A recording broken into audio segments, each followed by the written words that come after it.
record. Is now recording? Okay. The record went away.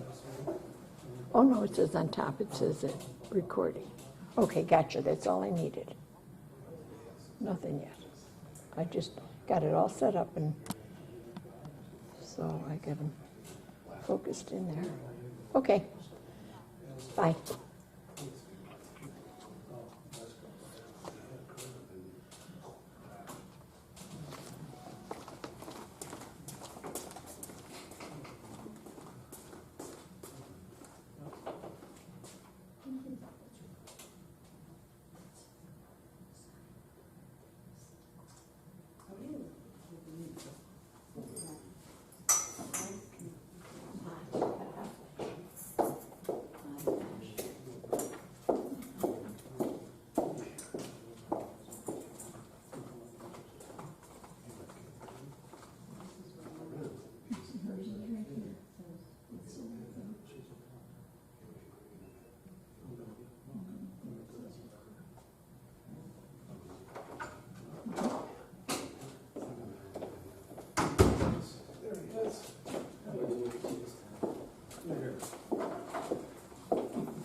Yeah, I can still read, but it's more painful.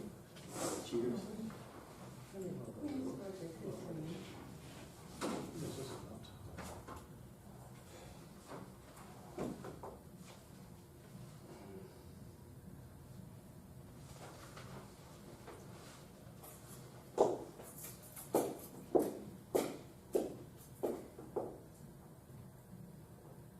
So, what, you have a day off of work today? Yeah, I'm on my job. Where's your office at? In the room, in my car. Oh, in your car? Mm-hmm. I'm mobile. Mm-hmm.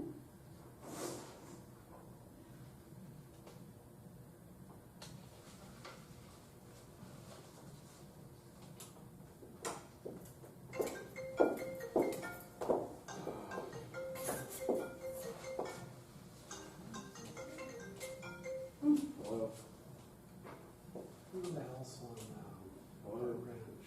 East, just kicking back up. It's like the steps down to your house. It's all elected. It's like brown. And it's it's in the garage. Right by the brown table thing you got. It's back there. Just quick. almost across the street from the check. Go ahead, bye. You know where he lives? Yeah, I'll have to take a picture. Yeah, he's really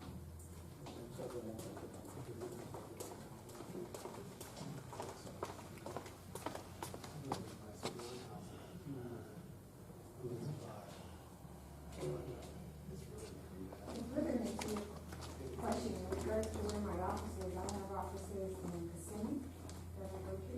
I also have offices for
think that's the, That's the violation picture.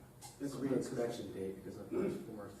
Because this is what's dead right here, I can't tell by the pictures. That's dead. That's the problem. That one's over I don't know, I'm looking at the first time too. I'm just assuming. I'm familiar with that. She lives in Costa Rica. She ignored the first numerous letters of violations. Okay. So they were completely ignored. She said that we had a bad address, or she had changed her address. And she did not give us her new address. Additionally, she's on auto debit, and she's paying us $97 when the due is actually $85. Because she has it, no one knows, you're talking about $5. And a woman who represents her as an individual, which is accept her property. So she is due a refund for overpayments. I would say $500 for 6 months. All the cost of sending her the letter and everything else is included. Yeah, because we're coming up with $25 a piece. So,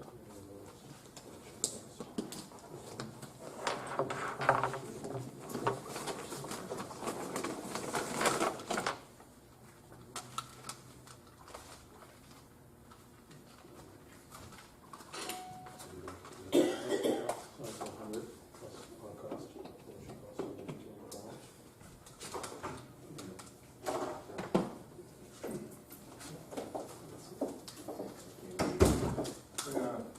Hello, how you doing? You ready to call Mr. Baker? Where's he calling me? He's coming. How about Cheryl?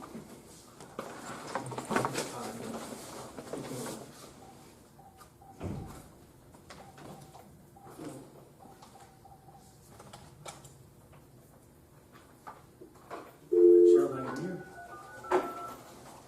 She wasn't sure if she should be. Welcome to the conference center. Sorry. Please enter your PIN code followed by.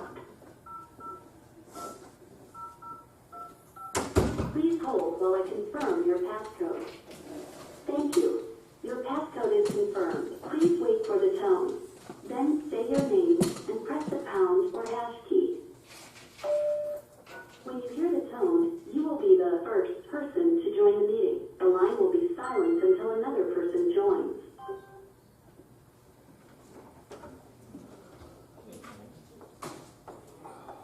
How are you?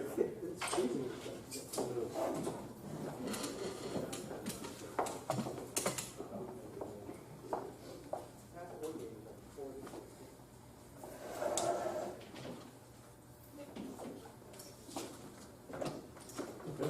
That's convenient. So you don't have to, What? convenient, you don't have a tape recorder like you do for normal board meetings. Okay. So one of them's gonna be in there, take notes. Okay. Who do you have taking notes? Okay. Can we call the meeting? Hang on a second, I know one of our, I think one of the staff that we normally do it. Okay.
It's 12:03, call this meeting to order.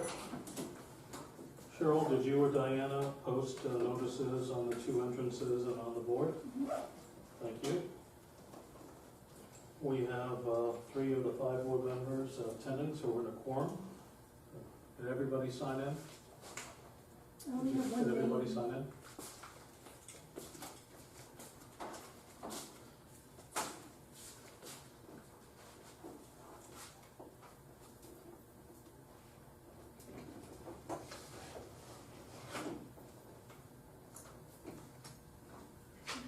Thank you, Mr. Mullins.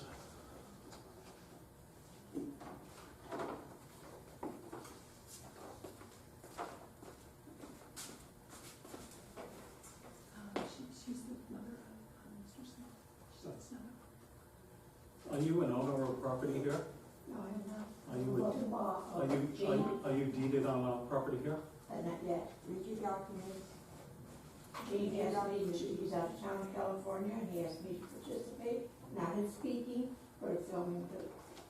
We have turned away renters in the past, and we have turned away people that were interested in I'm not buying aware of here. that, but could you make a policy saying that no one's allowed, or you make mention of it right now? Well, you, as a past president, have turned away renters and people that are interested in buying here. Renters do not attend board meetings. I have never turned a renter away. We never turned anybody away. We never even asked the question. I'm sorry, David. Is she independent? It does not matter. Read your documents. It is not of your concern how she is. Your documents make a statement in regards to non-owners here. Why do you I'm need so gonna nasty? I'm The gonna board has provide- the final say. I'm on not this talking here. with you, Chuck, please. Why do you Thank need so you. nasty? Let's I'm keep not it civil. being not nasty. I have been questioned. I'm giving an They asked answer. her, they didn't ask you. I Chuck, have been coming here since '09, and I've never, ever been questioned. Okay, I do not participate. You were I questioned said at I'm the the- election. You definitely participate, ma'am. but she also had power. I also had power to be here. You just said you were never questioned, you were questioned at the election, you were questioned at the board meeting before that. No, no, no. She No, is it's not not. talking to you. Yes, She's somebody talking to asked. the Board, Anyhow, I stayed on the board of ARB for 2 years. I came to all meetings, I participated as far as what is the board doing, do we have questions? Nobody ever questioned me or threw me out. Now, I bother you sitting here, I'm not saying a word. I'm just asking why you haven't signed in. And you Because do, and you do I want me to participate, sign in for Mr. Jean? and you do, or is that and legal? you do participate regularly in the meetings. I try not to. But have you noticed, ever since the election, I have shut my mouth, and it was really hard to do, but What is staff's opinion of that? I'm looking at attendance of the meetings in section 6. It says any person entitled to cast the votes of a member, and in the event any lot or unit is owned by more than one person, all co-owners of a lot or unit may attend any meeting of the members. Any person not expressly authorized to attend a meeting of the members as set forth above may be excluded from any meeting of the members by the presiding officer of such meeting. and that's you, David. You have a right to exclude. It doesn't say they're not permitted, but you do have the right to exclude.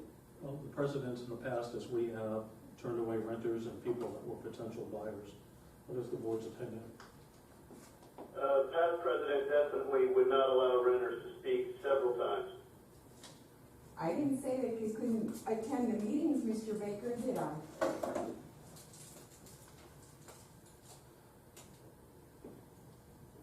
How does the board feel about the attendance of a non-homeowner or non-deeded party? I don't think a non-homeowner, non-deeded party should partake in today's discussions. I agree. do I scare you that much by sitting here? No, it'd be better if your son would have been here. He's in California. I understand I mean, that. I know you're trying really hard not to get any participation here, but That is No, not, what that is participation, not, not homeowners, I she's a homeowner. know it. Janice, you'll have to leave. They do not want you. Okay, as long as from here on out, anybody who's not a homeowner leaves. I don't mind leaving, I don't mind sitting out there.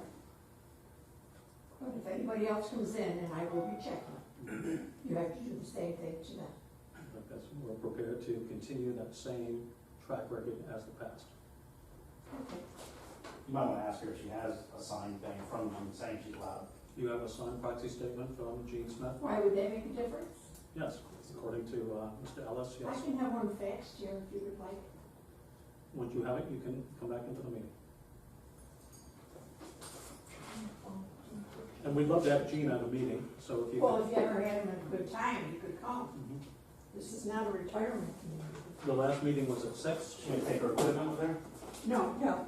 Oh, I absolutely. think, no, I don't have, I'm gonna get this, I'm gonna get the fax. In the meantime, you and your possessions need to leave the room. I am taking care of her. She's taking care of it for me.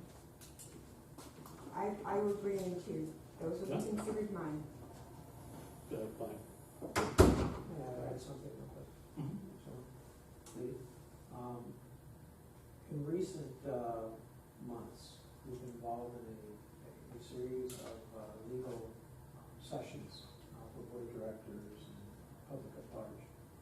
And there's a growing concern amongst attorneys about individuals who are not members of the association attending board meetings. So can you speak up, so Sure.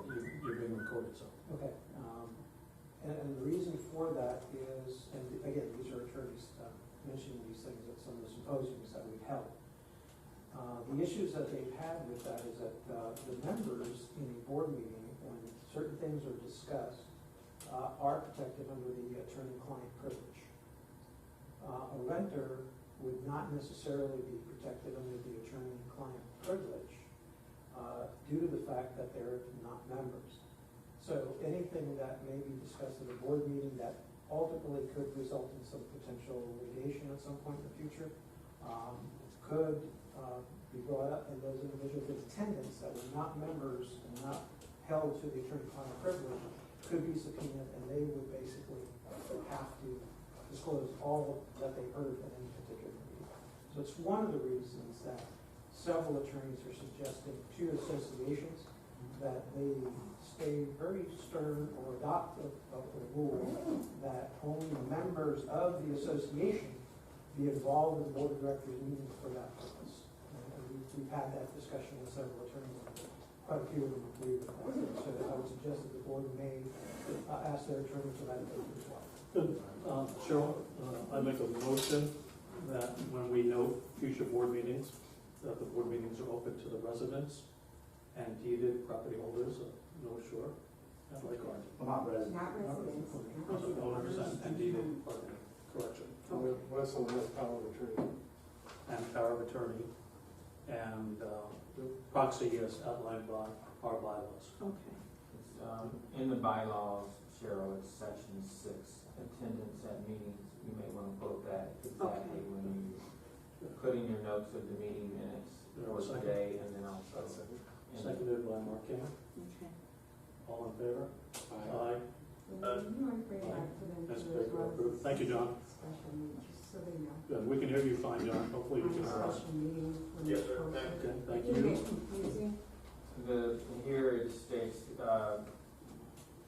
Rose had a question about special meetings needing 14 days notice and not 48-hour notice. Excuse me. You do not have a fax here. I'm So I sorry. can't have it faxed. Can I have it emailed? We cannot accommodate you at this time. An email is not a. Do you have power of attorney? These questions I don't like answering without an attorney. Okay, well. No, he's not my attorney. Mr. Chairman, I move we proceed with the agenda on the table. I agree, thank you. Janice? Do you want me to leave? Okay. Good. Today's meeting, scheduled for 12 o'clock today, was requested by First Service Residential to address some issues and to do a business review of the relationship. And that is why, Cheryl, that we have conducted the meeting today at noon. The last board meeting was at 4:30. The board meeting before that was at 6 p.m. The reason we did a 4:30 meeting was to accommodate 4 long presentations by landscapers. And today was at noon to accommodate the schedule of numerous people during the daily business of First Service. We have no intent to exclude anybody from participating or attending a meeting. In fact, we're trying to get more participation in attendance. We welcome everyone with open arms. Okay? And Danny, since you called this meeting, why don't you go ahead and start? I'm sorry, Mark.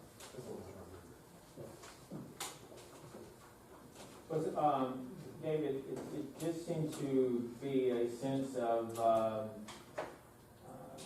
maybe miscommunication or difficulty or maybe unsatisfaction of the board toward First Service in regards to some accounting issues that have been corrected, some tax issues that certainly were addressed and corrected immediately. Also, some accusations to First Service not doing their job correctly. Even some rumors that have gotten back to me saying that North Shore is looking for a new management company and questioning, our dismissal of a previous employee, those type of things. So I had hoped to air that out today. I'd asked Fernando to join us so you would know that this account is very serious to us and that we work very diligently to provide direction, to accept direction from the board and provide support to our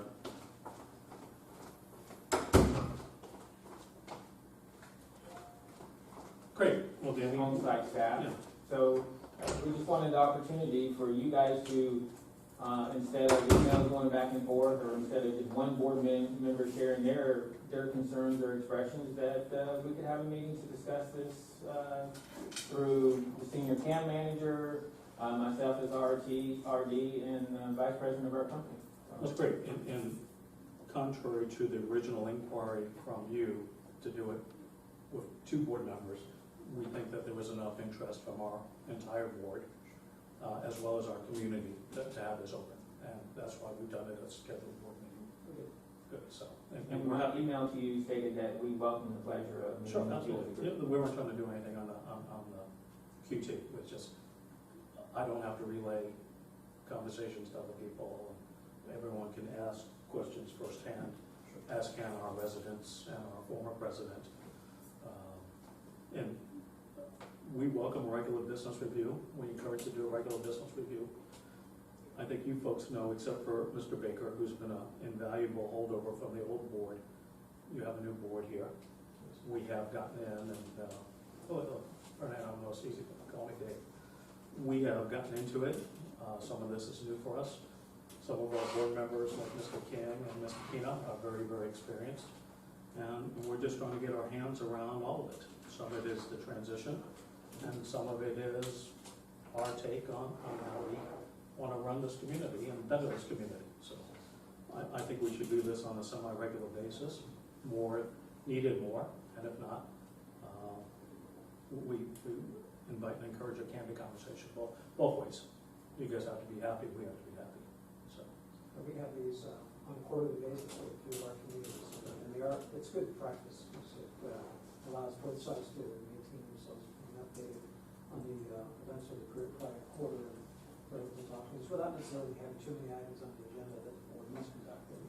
Really, the conversation about management at most regular board meetings, it's always overlooked. Good. In fact, there's so many other things that the board needs to. I would suggest a quarterly meeting after this, and then after that, semi-annual when things are humming.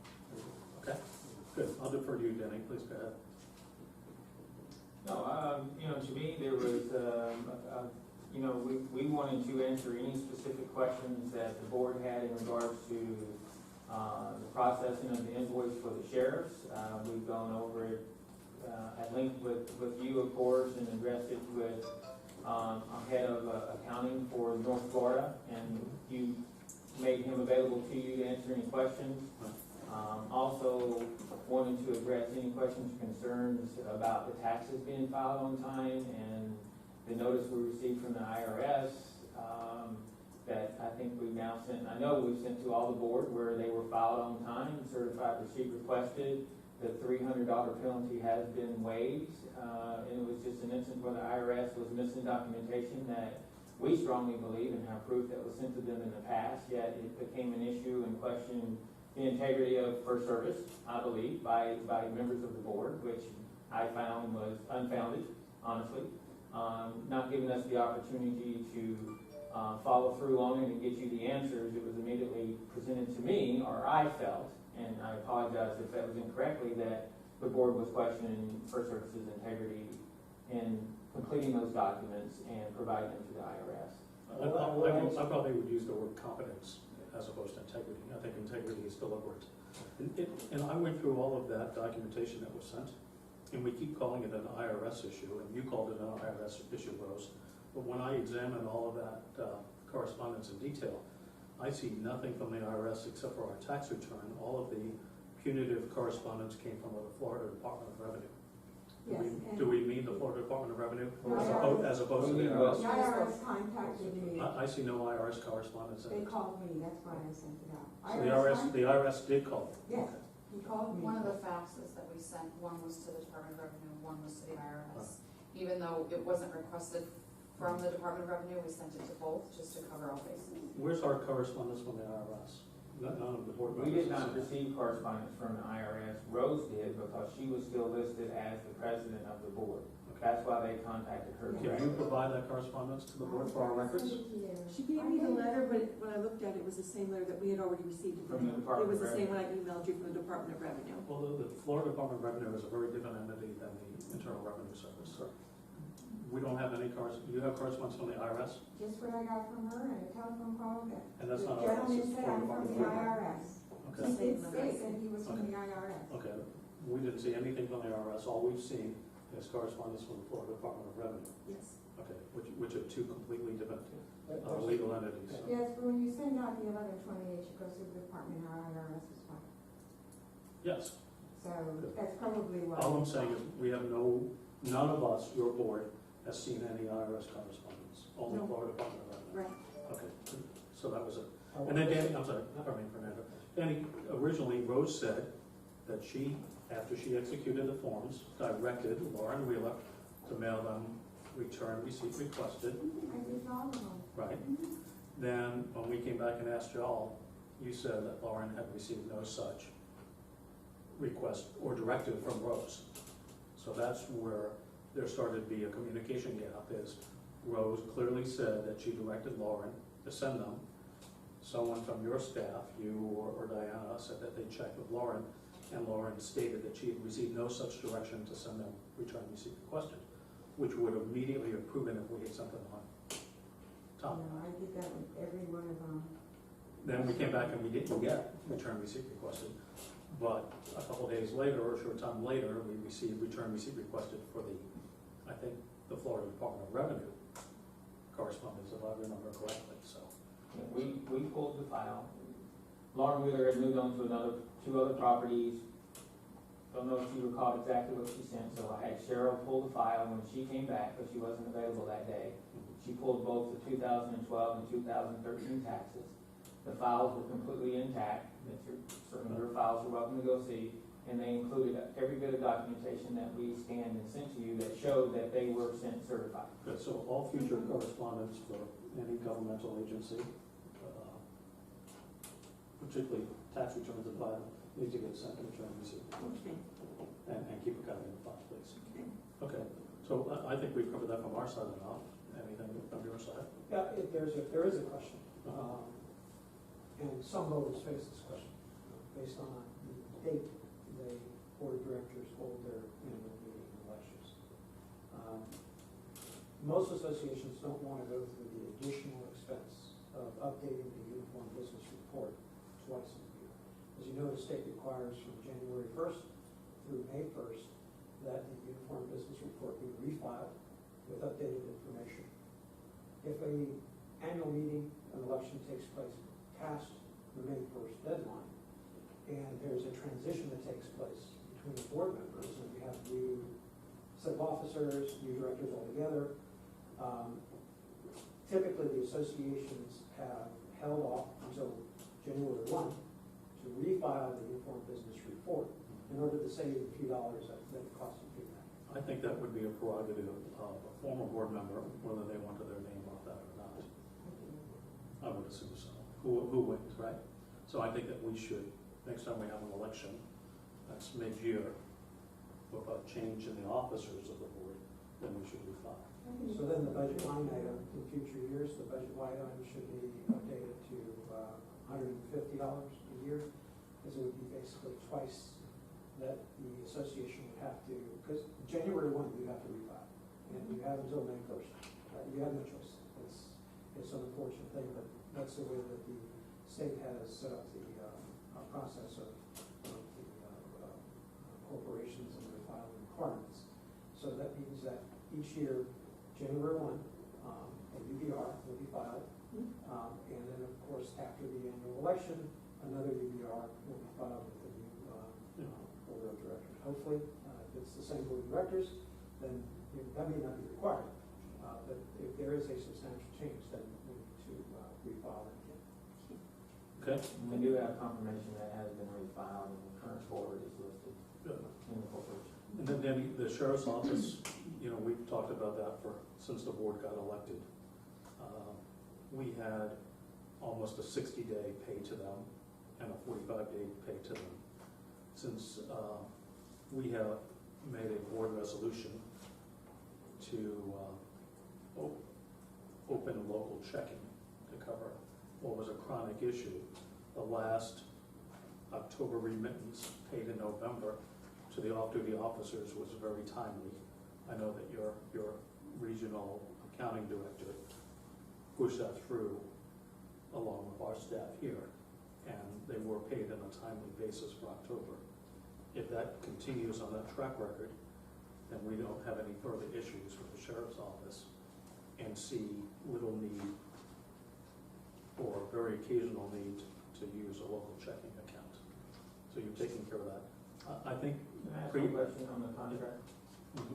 Your contract with the sheriff gives no definitive time frame on when payment is to received after we receive the invoices. What is the board's direction on when's a reasonable amount of time for them to get paid after they submitted? The previous history, under the previous board and the previous president, before Abbott, they were paid in 10 days to 14 days from the time they submitted their timesheet, and they were more than happy with that.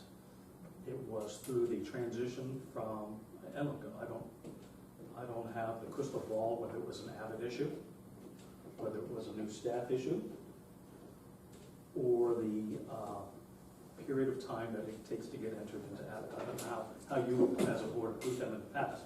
Now they come to Abbott, which I'm sure you're familiar with. I don't know how quick you approved the timesheets in the past, but simply put, at the odd correlation of a new board and a new CAM, who I think is very competent, they started getting slow pay, and they were very vocal about it. And we have lost half of our off-duty deputies through the slow pay. At the same time, in the middle of the year, we started asking for W-9s and forms that were probably more appropriately requested at the beginning of the year or any time a new person came on duty that we didn't have a previous pay record with. So we frustrated them with that. We probably had a little bit of a learning curve on the paperwork, but security and safety for our residents is of our highest priority here, and it was at the situation that we could no longer tolerate it, and we talked about that in detail, and we gave you plenty of months to cure that. We want to pay them, to answer your question precisely again, no more than 14 days from the submittal of a correct timesheet. Our system will allow for that, and I think you'll continue to see. I think we also, at the last board meeting, made a resolution, the corporate staff wasn't here, to change our cut date to Friday. Friday. Which will allow us to. The question that we have on the same subject is, if we cut on Friday, when does it make the mail? Saturday, Monday, Tuesday, Wednesday? Right. Well, your fellow told me absolutely not. So they're cut on Friday, but they're not mailed for several more days. If they're cut in our Orlando office, they're mailed before she leaves that day. Absolutely, Renee mails them. And I think that's where the change is going to be, that we will have these checks cut from our Orlando office by Renee, who's our on-site accounting. So they would be mailed before she leaves the office. That may mean that it goes out Saturday because the mail may have come before 5 o'clock. Where were they cut previously? Hollywood, where our check distribution center is down in South Florida. Okay, so you've changed that to Altamont? Yes.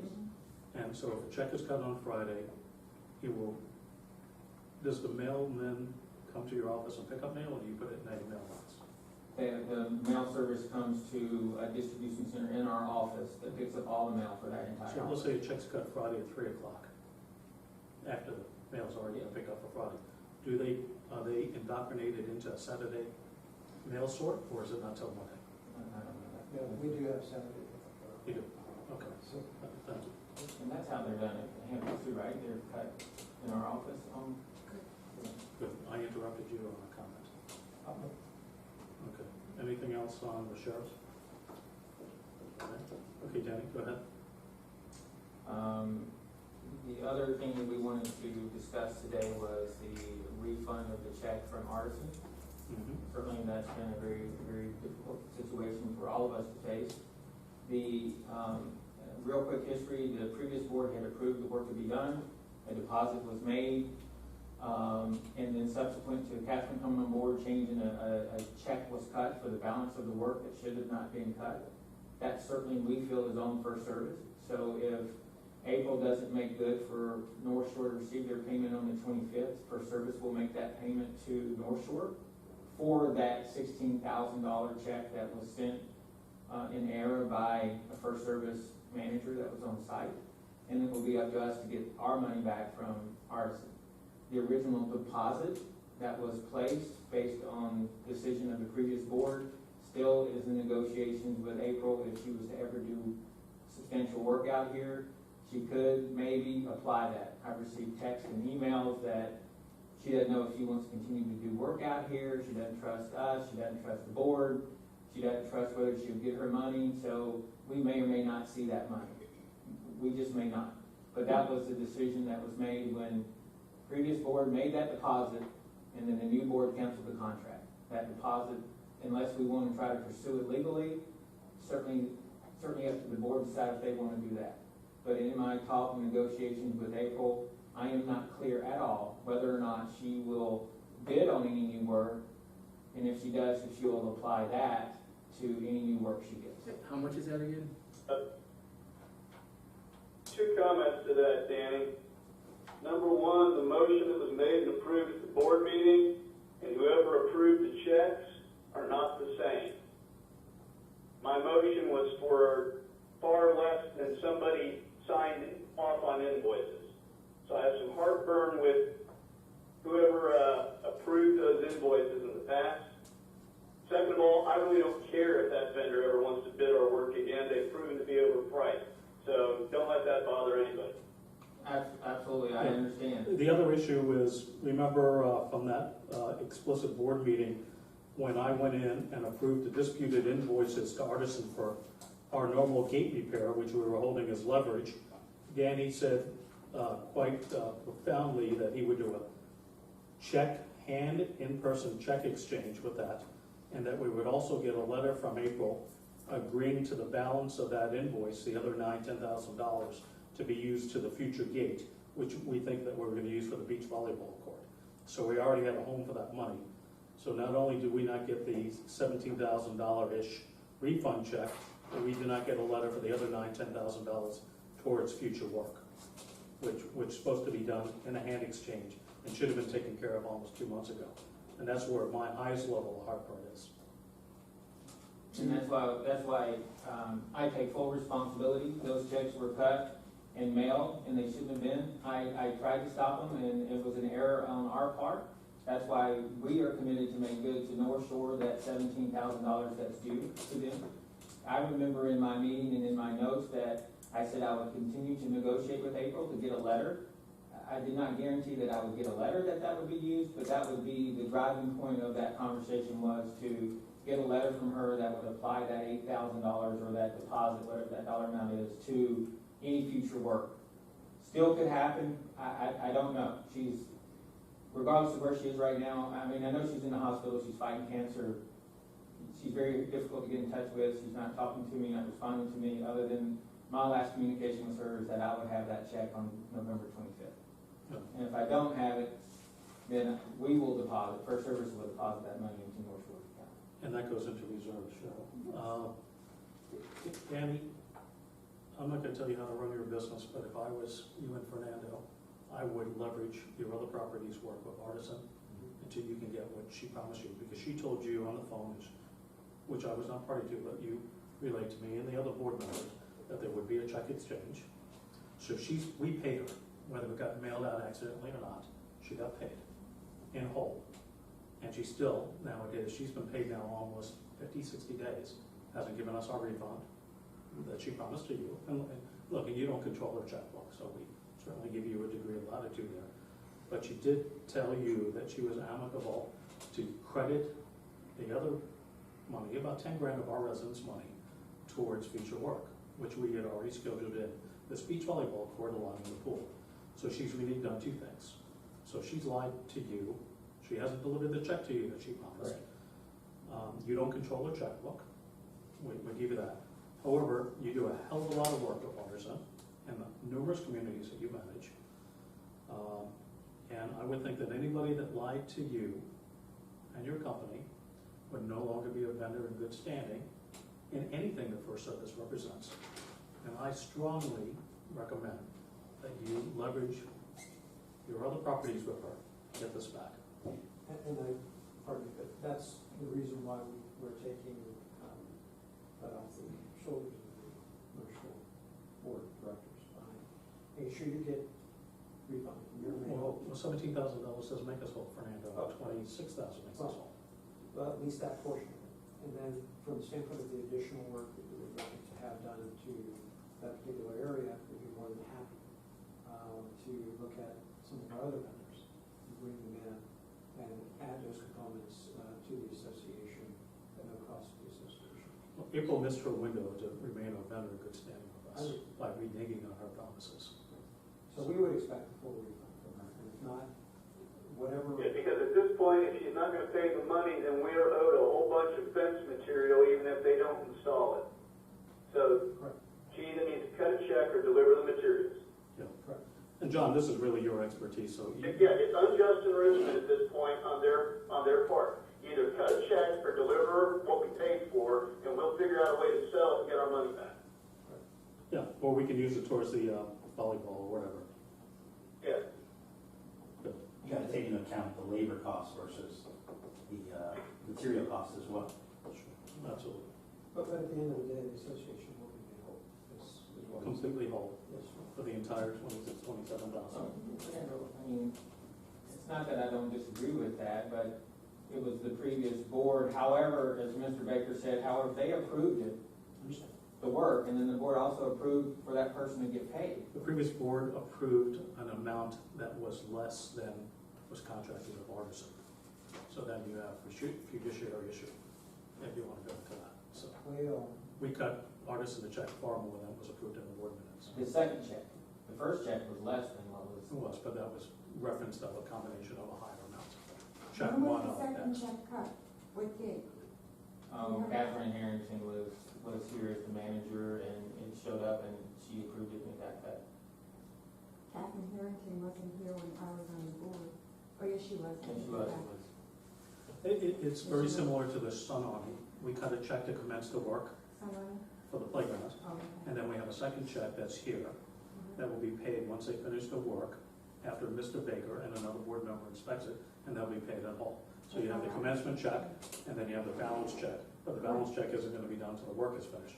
What happened is First Service released the startup check and the pay in full check before one iota of work got done. No, Dave, somebody authorized more work than was approved by the board. And that as well. John, who authorized more work? I need to see those statements, John. You're making a statement I don't recall. The board approved $20,000 and more than $20,000 of fencing got ordered. Is in the board minutes. More than 20,000? Yes, ma'am. And we all had that. We'll, of course, make it available to you as a resident and as a board member. Yeah. But absolutely. Okay. What else have we got? What else have you got on your list, Danny? That's all I have on the list. Okay. John, have you got some points you want to comment on? No, I'm good, guys. Yeah, guess we can take up some of the invoices that have been piling up. for all these demand letters that you guys send out. Going through, some of the paperwork in here is not accurate, and it seems that we're being billed rather excessively for, and I know it's in our contract, $25 per letter.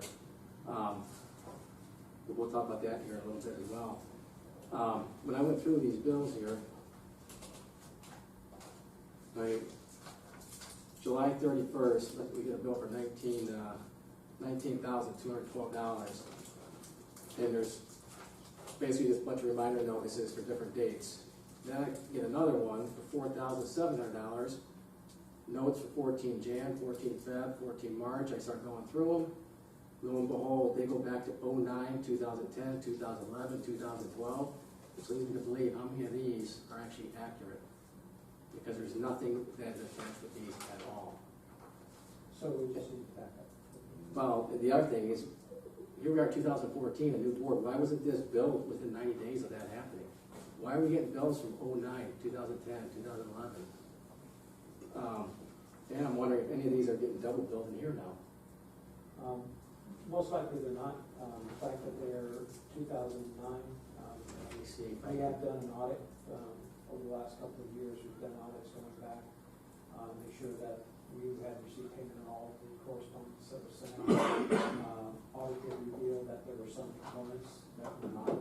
So automatically it generates the invoice once we flag it. But I would be really happy to look at those. And my other question is, apparently Abbott came in June of this year. So how do I know all this stuff is accurate when you guys input it and everything? It just seems very suspicious in my opinion. I understand. But in the transition, again, to Abbott, we performed a substantial audit of all invoices that have been billed in the past and never paid, or items that were not necessarily billed. Once they were discovered, they were flagged into our system, and those invoices were generated. Rose, That should come up. John and Rose, to the best of your knowledge, Rose, when you left office as board president, and John, while you served on the board, when you left, Rose, were there any Avid First Service invoices that were in dispute that hadn't been paid? Yeah, but I went through $22,000 worth, as you did. And they were all. I'm not aware of anything, because I didn't discover the fence thing until after the new board took over. Yeah, so I guess for the record, Danny and Fernando, there was no invoices that were in dispute that would have been held from our end.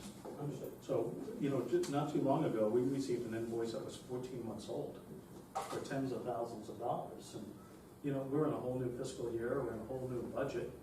And in my contracts with my clients, my contract with Walmart, anything that we don't invoice them in 90 days, we eat. You sent us an invoice from last summer, in the fall of 2014. And, we're trying to budget, we're trying to be good stewards of our community's money. And it's just so stale. And it wasn't something that was in dispute or a uncommon course of business that would have been kicked out. So we need timely and accurate billing, which is probably why you've noticed that we've stopped paying your invoices until we can get a handle around this. Because there's little faith right now in the accuracy of the invoices. 14 months old, let alone 2009, 10, 11, as we're almost done with 2014, is unexpected and unbudgeted. We will definitely go back and review those and provide any details to them. If not, as you indicated, we'll look to our corporate accounting department to basically good those costs. The Abbott issues, to go back to that, wasn't just the sheriff's office. We had been threatened by Duke Power to have our utilities shut off and our electric shut off. So there were, as well as our telecommunications. So we had several vendors that were impacted by the Avid switchover, which caused us some trauma. I think going forward, when you make something as drastic a change as your accounts payable system, you need to give us some notice. We didn't realize as a board until fairly far along into it. In fact, I think till Rose commented on it, that Avid was not even a proprietary in-house product of her service, that was a third-party vendor. Quite frankly, Avid was the move that we had to make as an organization. In 2012, towards the end of 2012, and most of 2013, there were a substantial amount of fraudulent bank activities throughout the country. Every major organization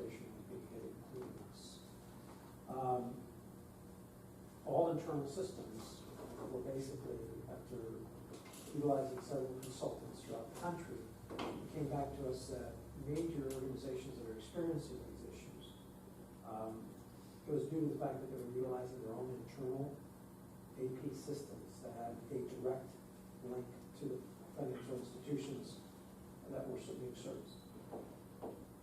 So the option that was presented to our company was to look to 3 or 4 organizations that provide the service with superior encryption and also a buffer zone, so to speak, that if indeed something does get paid out of their system, there is a lag time hitting the financial institution in the way that they're set up.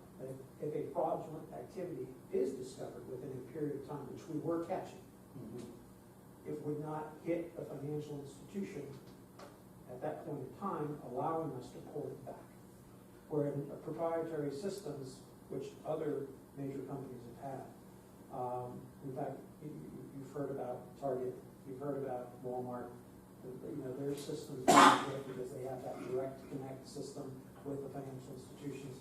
They're now looking to go to different organizations with highly encrypted systems to prevent that fraudulent activity. And Fernando, we certainly understand the premise of having that type of system in place. I think a little bit more notice, whether it was to us or to some of our essential vendors, that we're switching accounts payable system, and we may have some hiccups. We came in and took all the heat for that. The next issue. If I can keep going along with this, Okay, right? I'm sorry. And Diana, this may be more your area. On the future letters that come in, it says collection cost for minor letters, UFB, $210. I don't know what UFB means, and I don't know what time frame this covers or anything. Obviously, they're $210. What does that mean? We need to have more specifics exactly. We'll get all the detail. Yeah, it seems too generic to me. And another one's UFB, $725, collection cost demand letters.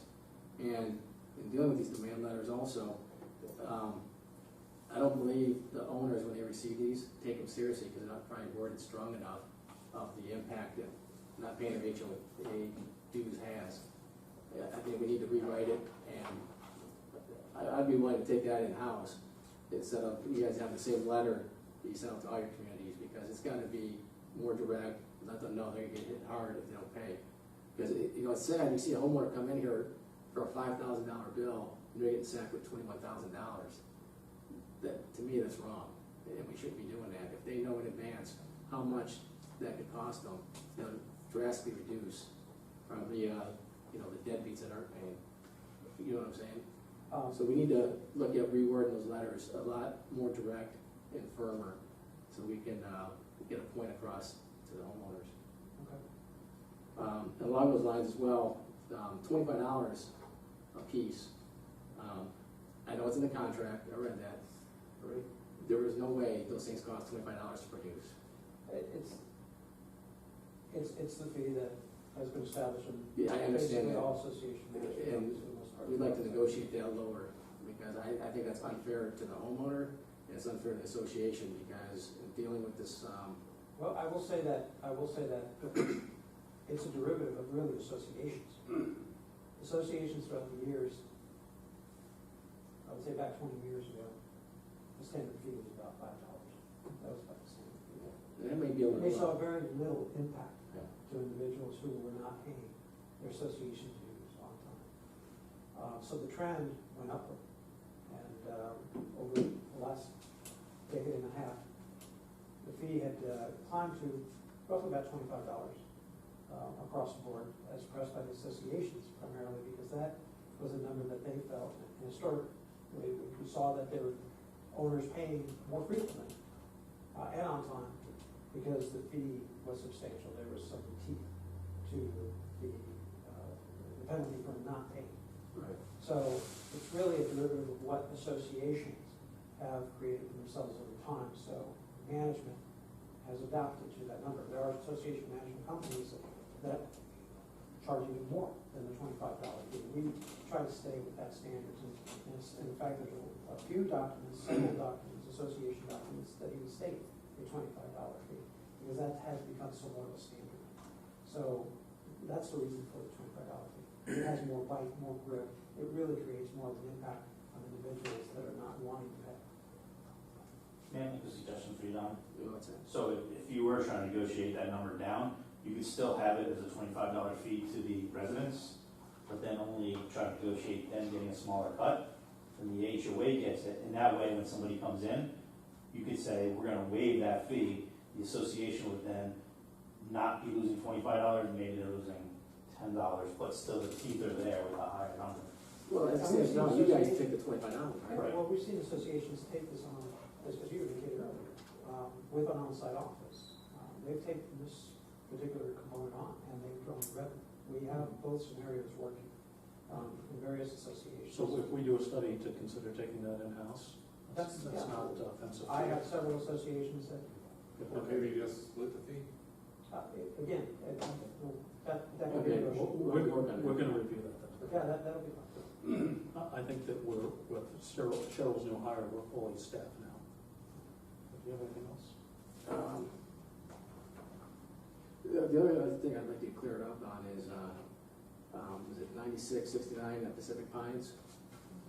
Danny, I thought you were gonna give us, that was a special case, and you were gonna shed some information on that when you were at the last board meeting back in September, when that homeowner was here, and nothing came to light.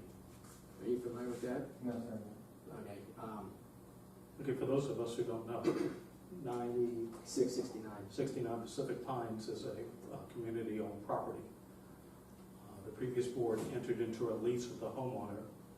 Their property has gone unpaid, the rent and dues for a significant period of time, creating a balance that's approaching $40,000. We finally had 37, plus we finally had to have the sheriff physically evict that person on Friday. And of course, they stole our appliances, as well as not return the property to us in a clean and just manner. So I guess several questions on that. Number one, Rose, since you're here, if you don't mind, from your previous capacity, how can we have a rental house that we entered into an agreement with, that the homeowner never pays us the first dollar of rent or dues, and then we give them a new extension and a new lease afterwards, and they never paid us $1? I think John and I both can answer that. Sure, go ahead. We asked for reports stating who owed what, and we did not get it. So, and I'm not putting it on for a service. I don't know why we weren't getting the reports, as we had asked to, and I'm not finger pointing, to know what was being paid and what was not. That is the manager's job, and we were assuming that manager was taking care of the situation. They were supposed to be taking care of the situation. It's just like their payment plans. We ask for a payment plan worksheet every month, the board meeting. And I was considered micromanaging when I was asking for them. Okay, Danny, So there you go. Diana, how do we have a property that we own that goes almost 3 years without collecting $1 of rent or dues? Almost $40,000. Why would you renew a lease? Well, we renewed the lease. I'm sorry, and by the way, the lease renewal was not even signed by a board member, it was signed by Maria? Really? Marja. That's Is not that- uncommon. As the property manager at the No, Hamptons, I here they signed were the not lease. allowed to sign any of that. The only But thing, that's not uncommon. the manager here was allowed to only sign the indebtedness of the, So how do we go to our community, our residents, with almost 10% of our receivables tied up in one property, have a property go almost 3 years without collecting $1 in rent or dues? Well, I'm not gonna say that that's right. However, even if we did receive rent, per Florida statute, you don't apply rent to the receivables. So even if we did receive rent, the receivable still accrues. That was in the legal update. Well, how did we not get notice as a recently, board we or the were old? told, that went back and forth, you know. It did go back and Yeah, forth. and Paul Meany suggested that it go on to the account. And others were I know. also doing it onto the We account. never did. Well, based on what I'm hearing, we need to You need to dig look and into it. get the details, just, Here's the address, it's 90, 9669 Pacific Pines. we'll. And the other thing too, we're close to 40 grand. the How much homeowners, is rent and legal fees? Is it all just rent? Legal fees and dues. get dues and I think interest. How much was this, that doesn't sound like a lot of money for a rental, how much? Well, was it? here's Rent the isn't deal. included on the account ledger. Here's the deal, and Rose, please pipe in here, because I gotta understand how you guys agreed to rent to this person. She stopped paying, or the homeowner stopped paying in '08 on dues. The HOA takes certificate title over, I believe it was in May of 2011. Mhm. And by the way, this homeowner is the original homeowner, so if the house went to foreclosure or whatever, usually the homeowner's gone. How does the same person stay in there? We take certificate title, a year later, 2012, enter into a rental agreement at $420 a month. Doesn't pay one dime. 6 months later, the board agrees, keep her in there. The whole entire board considered at the time, due to the downfall of the association, and we were trying to work with our members and not kick her out, we agreed that we would give it to her, and it was supposed to come to us every 6 months to see what was going, if it's the same person I'm thinking It of. probably is. But again, there's not one dime was paid at that 6 months. It's Did no anyone different say, than hey, how we you're didn't get a dime? sitting here talking to First Service about cutting back on their service fees due to the, you don't think it's fair to the association. They're doing business. I'm gonna take their side. They're doing business, and they're doing a good business for you. Well, I We beg did to the differ same when we thing have with something like this slip through the We did cracks. the same thing, and John was involved in it, and the thing of it is because of the time, and everybody was upside down, we were trying to work with the people. And a All lot of of people these lost their things. homes. But it wasn't How us does who this one put them stay? out. No, it wasn't us that put them out. We had. I know it wasn't us. I'm just saying, someone went above and beyond what was I required to don't keep know this who you would family in there. consider going above and beyond, because there were 5 board members that discussed this. Well, actually, And John wasn't at the five one. Yeah, that was approved. John was He not at there. he was not at the extension where they were given a renewal, having still never paid $1. I'll have to And review the paperwork. We have to pick, we have it, You have it, and you're welcome, I'm and sorry, and I you're just welcome don't to have see it it. in my head. So on the It's been a original while. lease, all 5 board members voted for it. No, I'm sorry, Dave. On the original lease, 4 board members, John Baker was not there. So he wasn't privy to any of this information. He wasn't privy to what The information? $429 a month lease. The 420 a month lease, he wasn't there for that. He was there for the second one. Okay, so And I'm why sure did that- he approve the second one? Ask Gene Smith why he made the motion to approve it. It doesn't matter who made the motion, there's 5 people. So why did it get approved when she never paid us $1 How come she got approved? for a renewal when she never paid us? If I recall correctly, we weren't told that she was not paying. Again, I'm going to Okay, express. so that goes back to, how do we have someone stay in I'm the going house? to express, David, Yeah. that multiple times I requested from First Service managers reports, and I was told, as a president of the board, that I micromanage. Okay. So I cut back and let the whole board take care of this, and this is the situation that came about, which irritates me, because Mr. Baker was the one who was telling me I was micromanaging, I was getting in the way.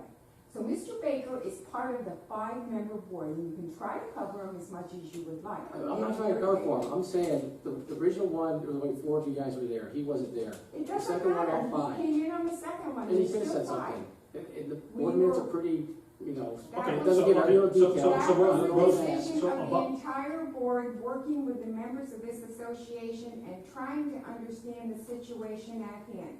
Now, I know we recorded it. I will be more than happy to share the recording if I can find it. I'd love to hear it. Yes, on how she came here with her husband and cried the blues that they We lost their heard jobs. the blues they were crying losing- also. Okay, Well, so, this okay. was during a different time than what you have right now. The economy has changed. We went through the tough time. You're getting pretty easy here. So Actually, we're not gonna get easy. We got a lot of mess to clean up. You don't have any message more than any other board does. Well, there's quite a bit. Okay, so acquiescing to what you say, how do we have a homeowner that's almost $40,000 in arrears, that we don't hear about it until we change property management companies about a month and a half, 2 months ago, that says, this home's never been paid? I mean, we pay you guys a heck of a lot of money. How can we be 40 grand in the hole without not even knowing until we change property management companies And the new property management company brings it to our attention that we've never paid $1 on the original lease, on the renewal, or anything. So whether Rose had a good heart and she did it right, or whether we did it at $420 a month below market, regardless of that, how do we go so long and let our money slip away? We're never gonna get that money now. Well, And 40 grand is a pretty significant percentage of our balance owed. Well, As large and as relevant. yeah. 40 grand we could gate, put cameras on every gate in the community, easily. Well, the 40 grand is what is up on the ledger. So the rent was at 450. 420, that got all broken But down. we- Yeah, but that's a whole, and that's a different matter. How did we rent a house for $420 a month? That's one thing. The other thing is, where do those funds, if they were collected, which if they're not collected, according to what we're hearing right now, you're right, how does that go on for that period of time? There's no excuse for that. So we need to finish what I believe Danny was getting started with, look at the information that Diane's provided. I need to look at it for myself to see exactly what. Yeah, I mean, it's unsaid that slipped through the cracks. And my other question to you, Rose, is how many more of those are out there? Is she the only one, or are we gonna have more of those? Or why wasn't that standard applied to other people who lost their house? Because a lot of people went through a hard time back in 08. We didn't create them missing in their house. If they came here, we worked with them. That's why we made the payment plan policy. They didn't even have to go That to the homeowner got a attorney. sweetheart deal, and I wonder if that Well, doesn't you apply to anybody know, at else. the time, and again, I'll have to go through it, I'm sure the board here has made errors to it, you're that perfect, which I can point out you're not. Okay? These are situations that the 5 board members, or the 4 board members at the first time, as you said, felt comfortable making that decision to assist the homeowner. If you want to keep blaming the other board and finger point to us, you're more than welcome to. But until you sat in our shoes at that time, which I don't see any of you coming to those meetings to see what happened, you have no right to judge in that manner. I was out of town. So what every I'm meeting. asking, I'm sorry. Fernando, I'm Danny, working Yes, too. sir. how do we move forward? No, I really John, don't you give a shit can't, about because I'm the trying, rest they've of everybody asked else me a arguing. question, How does John. Danny and Cheryl make sure we have an accurate log so that we don't lose track of rental houses in the future? Well, I mean, That's all I need to know, that we're gonna fix it. that exercise, from what I understand, has already been conducted and to be provided to the CPAs. So that's already been done. So I'd like to have an opportunity to look at that with the team as well, And moving- especially in this one case. And we'd like to have some more feedback, so we don't consider that closed, okay? That's it. And moving forward, John, Cheryl and I are working together so that she can document every month. We were going to put together a spreadsheet, but she only has 1 unit at the moment. Mr. Baker, if I should Right, just thank say you. something, You're you welcome. have all the documentation the rest of the board had. You have the old payment plans. You have all this information. Why don't you submit it to Cheryl? It would help her. Well, You have all Cheryl, the same well, documentation Cheryl I should have. have all that, and of course of our record keeping, right? Do they have it all in there? Because when I requested it, Can I just answer John's question? I talked to our GL person, and she has already created a spreadsheet, even though it's only one home, she wanted to do this. So our accountant is, and all for expenses as well. She's keeping track of the rents and the expenses to put the house back together again, so. Anything else on that? I think we can beat that. No, good, okay, you'll get back to us on some discovery on that, okay? But definitely, Okay. It was a minor point, we've already beat this up, and Danny, you did take the high road on it, but you saw what happened from a legal standpoint between Rose and Jean, that we didn't update the signatures on the bank accounts fast enough. It was just another one of the issues that have kind of piled onto the mountain that we're at today. Can I ask what issue that was? We did not, in Rose and Jean's, if I'm gonna paraphrase, and feel free to jump in, Rose, because you were the party of that.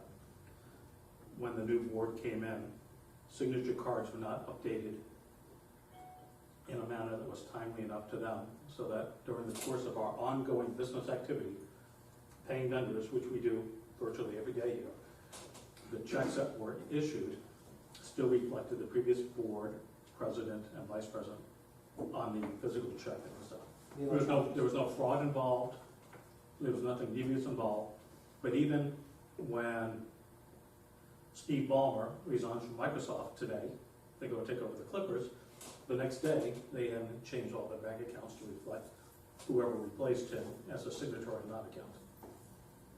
However, Rose and Jean took exception to that. And the reason why we just didn't want to feel responsible for the checks that we did not approve the invoices. We wanted to make sure that the board knew that we did not see the invoices, although the checks had our names on them, which Mr. Baker and anybody on the board could come back, or a new board could come back and say that we paid something that we didn't even know we paid. How did they bring that to your attention? Legal notice. Like, as in, like, they filed police charges, or as in, like, a lawyer? Gene said he filed a sheriff's report. Gene Smith, former board vice president, noted that he filed a sheriff's report for fraud and illegal use of mark and signature. And then we received a legal notice letter from combined from Rose and from Gene combined. So it doesn't sound like they were just trying to cover the bit, I mean, filing a police report as opposed to, whatever, okay, I'm sorry. And named the new board as, Even though that's nothing to do with you guys. as far as, well, Well, the board members are supposed to know, Chuck, that's their responsibility. You know that checks went out the day they became, It doesn't The board? matter, it didn't cease until August. you can move on, I'm sorry, I was just, June. No. want some clarification. checks definitely went out with the name of the previous board on it, which we didn't think was a big deal because there was no fraud. In fact, none of us as a new board approved any of those checks. Yeah, We weren't- neither did We weren't trained in that. But I have to. However- I have to take However, my the- license. we could not have shut down the community for a month because But after you not, can't call and ask us, do you? I understand that. I was not aware of the protocol, and that's why we have cams and things like that. And that was the transition between Catherine and Cheryl. I mean, it I was, understand, Yeah. but I also have a license I have to take care of. I'm not taking exception. I know Duke Power wouldn't have let us put it on hold, so we understand that. But if.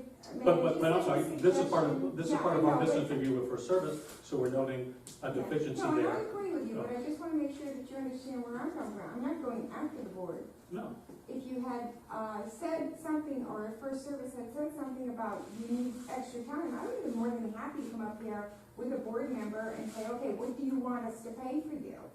And use our signatures, but that never happened.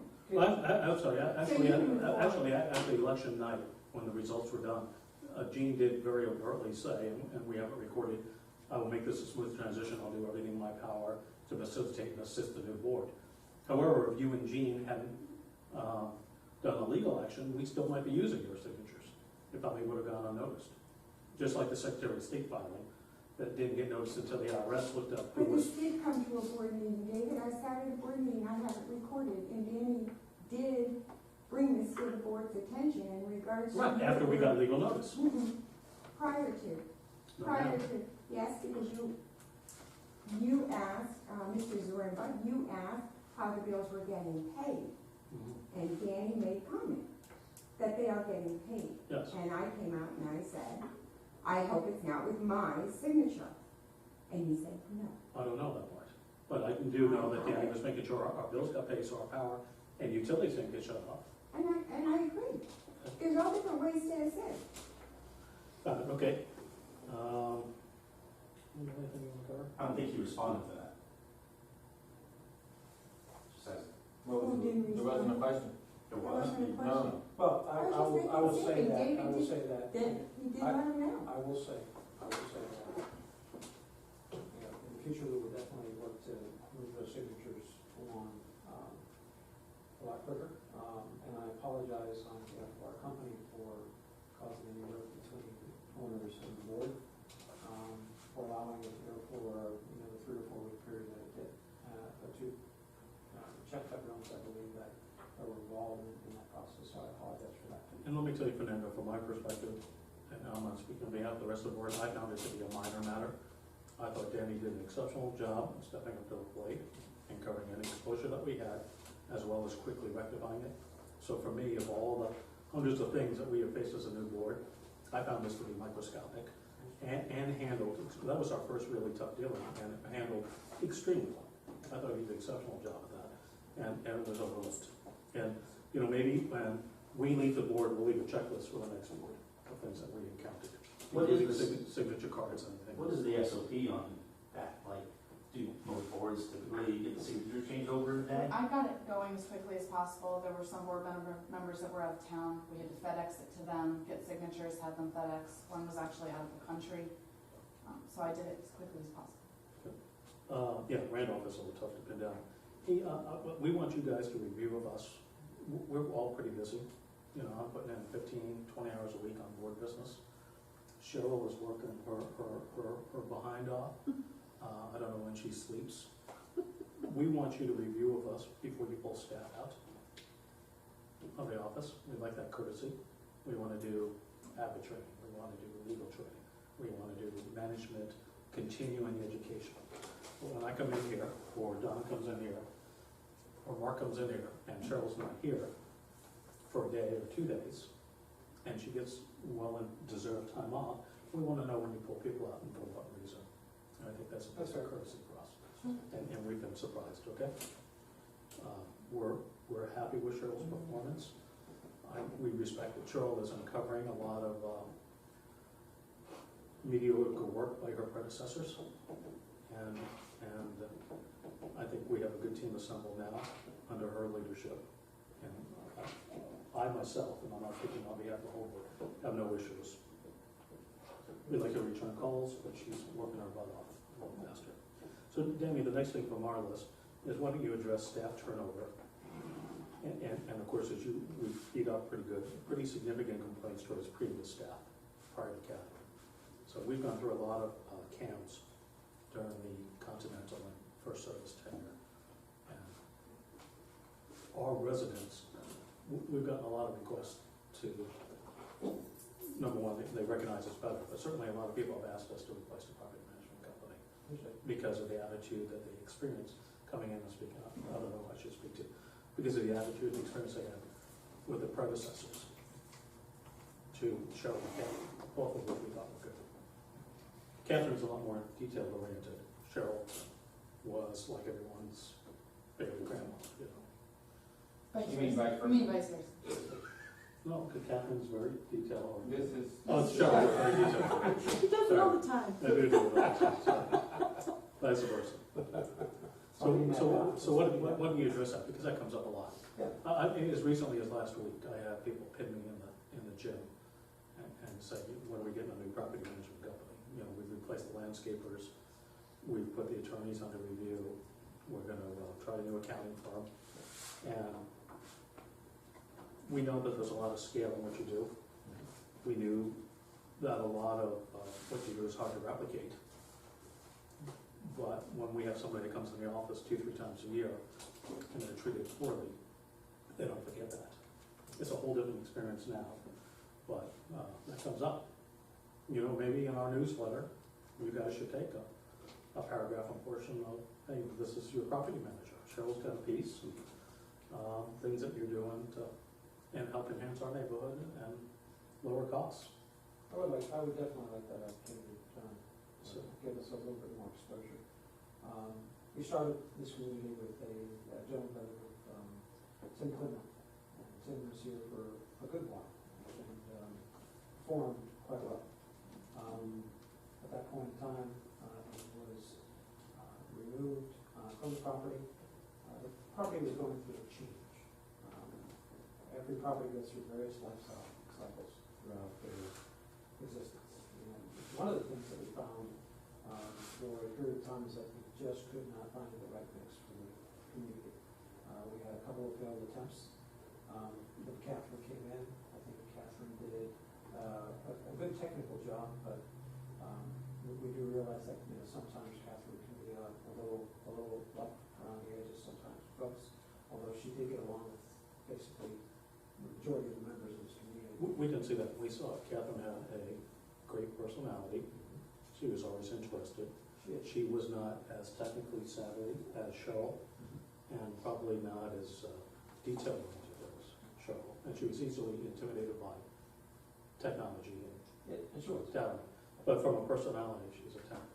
Yeah, she has a good personality, but we've heard from other sources that she tended to irritate somewhat from time to time.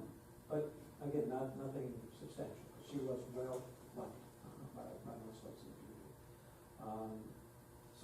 I believe now with Film Place, I believe that we have, hopefully that bookend from Tim, because Tim, I believe, was also extremely well liked in the community for a good long while, before he was removed from the property, needing to have that change at that point in time.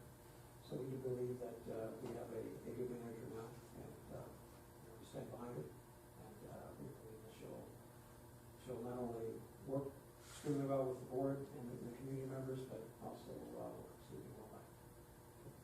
Well, I think we're fully staffed. Cheryl and I will talk about Chris a little bit, but we don't want to have turnover for the time being. There's a long learning curve between the new Ken coming in. There is. And Catherine never got up to speed. And we don't want to do that anymore. So I'm not saying she's got to be here for the rest of our tenure on our lives, but we don't want to have repetitive tenure. It will severely affect our relationship. I understand. Good, okay. And most of it is the learning curve. Okay, great. What else have you got? John, do you have anything else?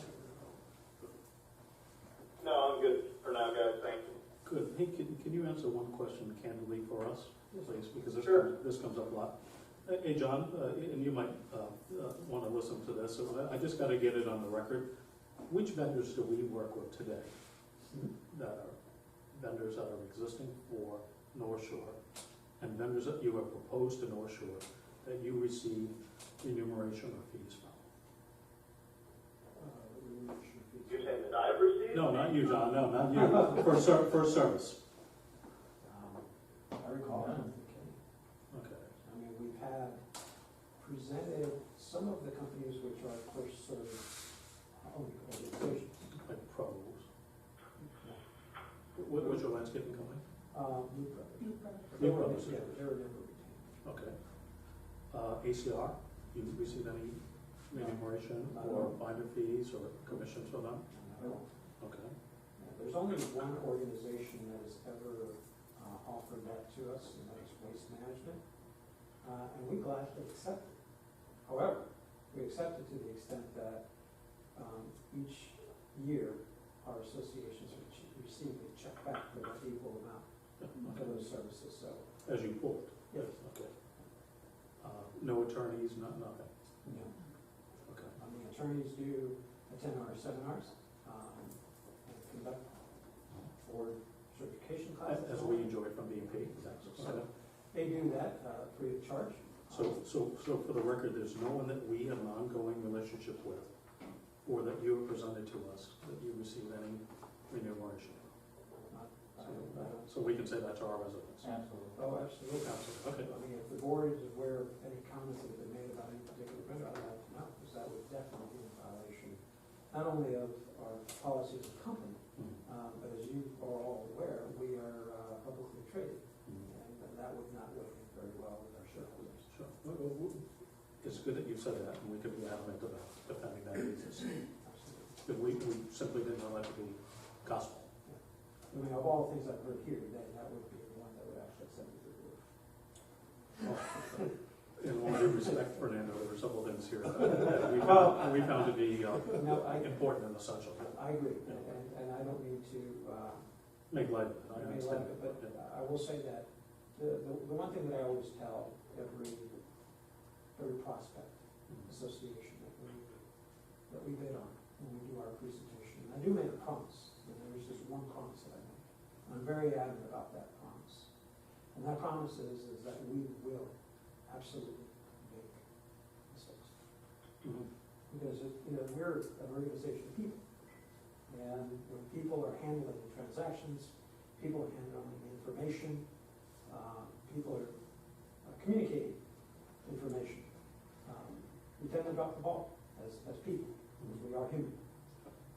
But it's how we step up and own up to those mistakes and work very diligently to make them right. And that's something that our company has always done. We've made mistakes here at North Shore over the years. Human mistakes, human. And for each and every one of those, if you go back to history, the association has been compensated for those mistakes that have cost the association any time, any energy, done that repeatedly here. Not to say that we've made not mistakes, but, you know, that sometimes unfortunately it comes in streams. And actually it turns into rivers and then falls. I would consider this period probably to be the fall.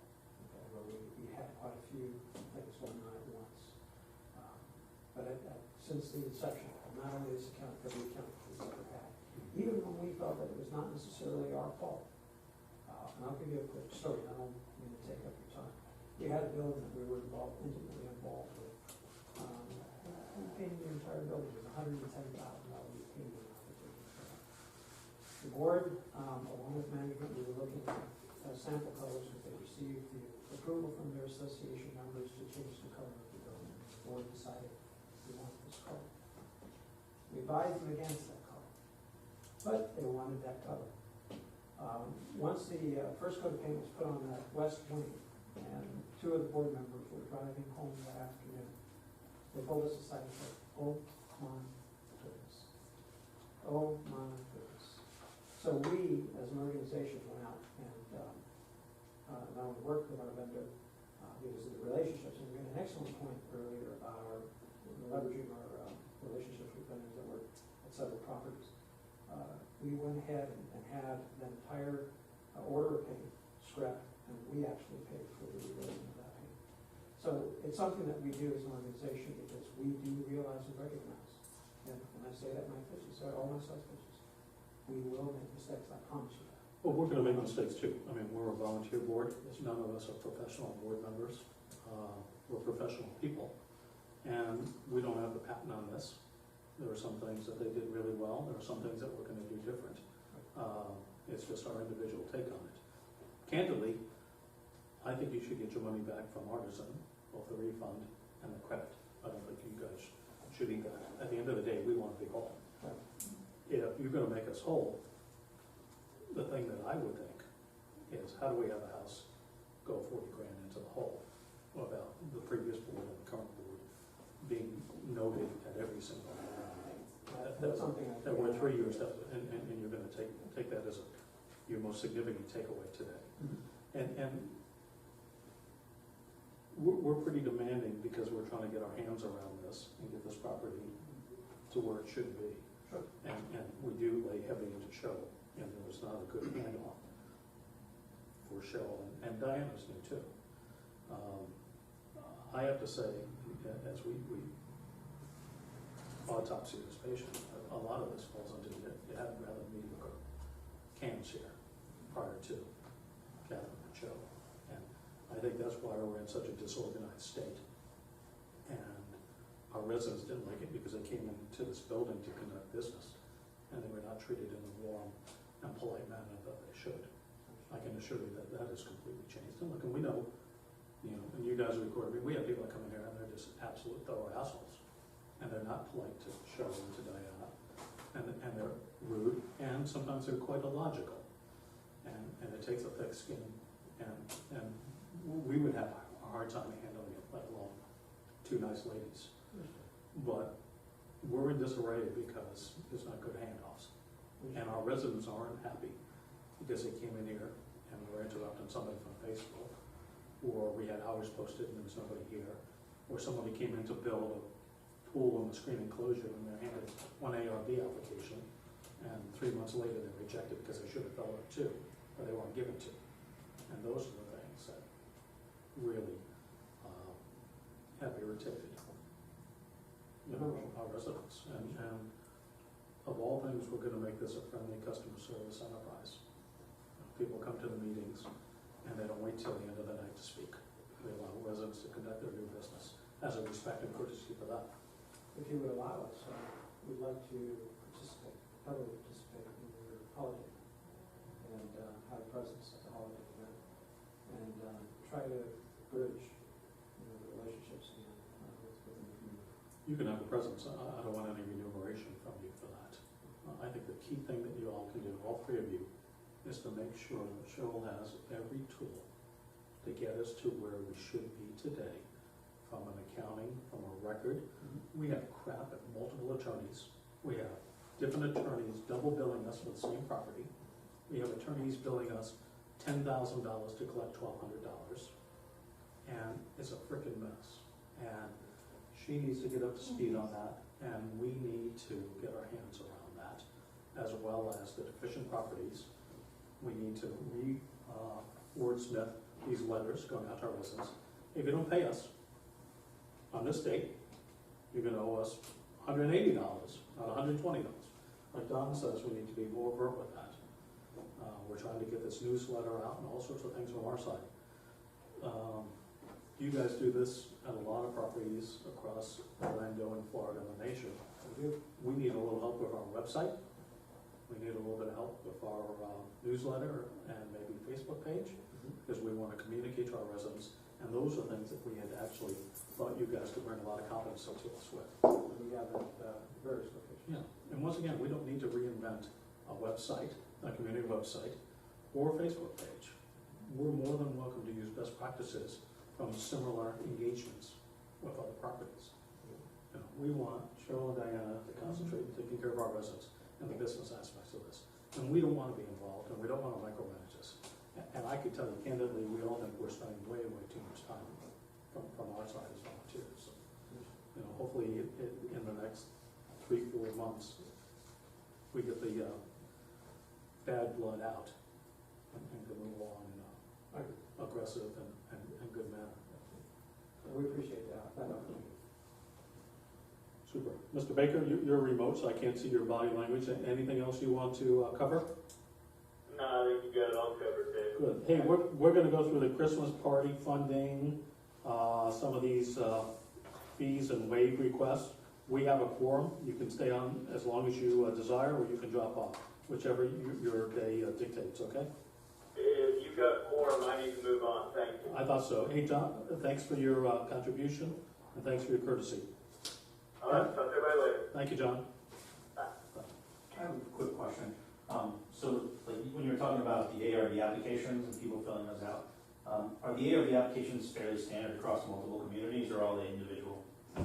Mostly individual per property. Okay. I was just gonna say, and maybe it's something that we could take on, but if you guys had the ability to create like a video or something of just, here's how you fill it out. You know what we should do? We should put it on the website. Or, And that's something we could do very easily, but if they had it already, or if maybe that's something they wanted to create for all their communities, here's how you fill it out, because it seems like. Maybe we should get Brian Trago to do one and put a clip on there, yeah. I like, and for those of you that know, Chuck used to be one of our task force members. He's one of our most engaged residents. Chuck is on the safety committee, and Chuck is on the communication committee. And most often has fantastic commentary. A lot of meetings that night. I'd be remiss if I didn't make sure that you knew each other. Good, anything else from First Service? Diana, did you want to go over that $600 bill for, I think it was B&P? No, you explained it. I wasn't aware that you had spoken to Cindy. Yeah, because when I read that letter, it sounded like they couldn't proceed unless we sent them that check with, Right. when it was signed, if that wasn't done. And our take now is we want to clean up all these foreclosures, because basically, what I'm seeing, the law firms we have, they're taking way too long on each of these cases, running up unnecessary bills and seeing very little results. And I also spoke to, was it Sean? Sean. Yeah, I spoke to him also last week. They got a bill there for $9,300. We're not going to pay that as well. He was explaining to me that Fannie Mae took that property over, so they're going to go after the total $24,000. If we get it, we'll get reimbursed. But if not, if it goes into Bank of America, becomes first mortgagee, then we only get 1 year's HOA dues or 1%, whatever is the lesser. So they got to have skin in the game, is what I told him. Yeah, so that just transfers over with that address. They can keep pursuing it. If they collect the 24, they'll get their money. But it's not going to be business as usual with these lawyers. We're going to change that around. These attorneys have sucked in us like vampires, and we're showing very little results for it. We're showing bill churn. In numerous instances, they're billing both us and the property owner. John says that you First Services are one that introduced us to KGB, which is the worst of the bunch. You guys know that we have retained Jennifer England to review our attorney relationships and our bills and various other things. And we're not going to roll over and pay those bills anymore without their examination and validation. it's horrific, the amount of attorney bills that we see rolling in for almost no collections. Yeah, sure, what was it at the last board meeting? One of them was about $1,700 for the month, one was $2,300, and one was $34. Just rolling up. Meanwhile, Invoices. one of the lawyers, we have like 24,000 we owe on papers that they're carrying. It's either 24 or 7. That would be lucky to collect $4,000 with, for $24,000 attorney. The return is not logical at all. Well, that's why the associations have made the decision, about prior years, there were never really very many good collection firms out there. So organizations, again, which were not affiliated with financial, ACR and a few others, that are in the picture, they've had a great degree of success, and most associations are going in that direction because of the lower fees. Hey Cheryl, you're an integral part of our success, and you're new here, like we're new here. This is a great forum for you to be candid, and anything that you need to do your job better.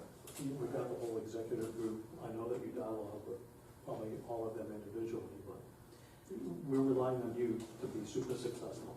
Well, We know you have the energy, and we know you have the want to do it. Anything that you need from these folks, be candid, and let's get it out there. well, I do. I mean, as you stated, she came aboard when I did, Diana Washburn. She's been so helpful to me and very transparent. I mean, I think when some of these things came up, she was one of the first to let the board know, like that letter that we received with the signatures. Diana had me forward that to the board so that you would be aware that she was on top of it, though, and taking care of it. And Danny, he's always got an open door. I can reach him anytime, even in the evenings or on the weekends. So I feel I get the great amount of support from them. I'm not just saying that because she spends a lot of time on this property, even on her days off. So, I get a lot of support.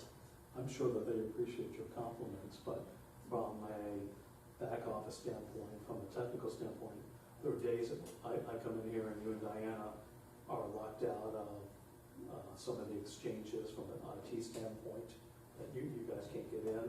You need to get into that to conduct your business, or your email is down, or these other various issues. And when your email is down for a day, that severely dilutes your, ability to get your job done.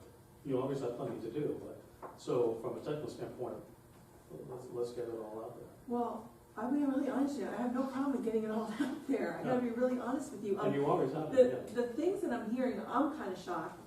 I think that the team that we have here now, Rose, I'm not saying pointing fingers or anything, but I kind of agree with Rose when she said, the camera's supposed to be, it's the first person you're supposed to be watching everything, and then going to someone like Danny or Dan and say, hey, I don't know, I'm not sure, explain this to me. So I don't know what happened when you were here, Rose, but I just can't see that happen. I don't know how some of these things that I've heard happen. I just don't know what to tell you. I really don't.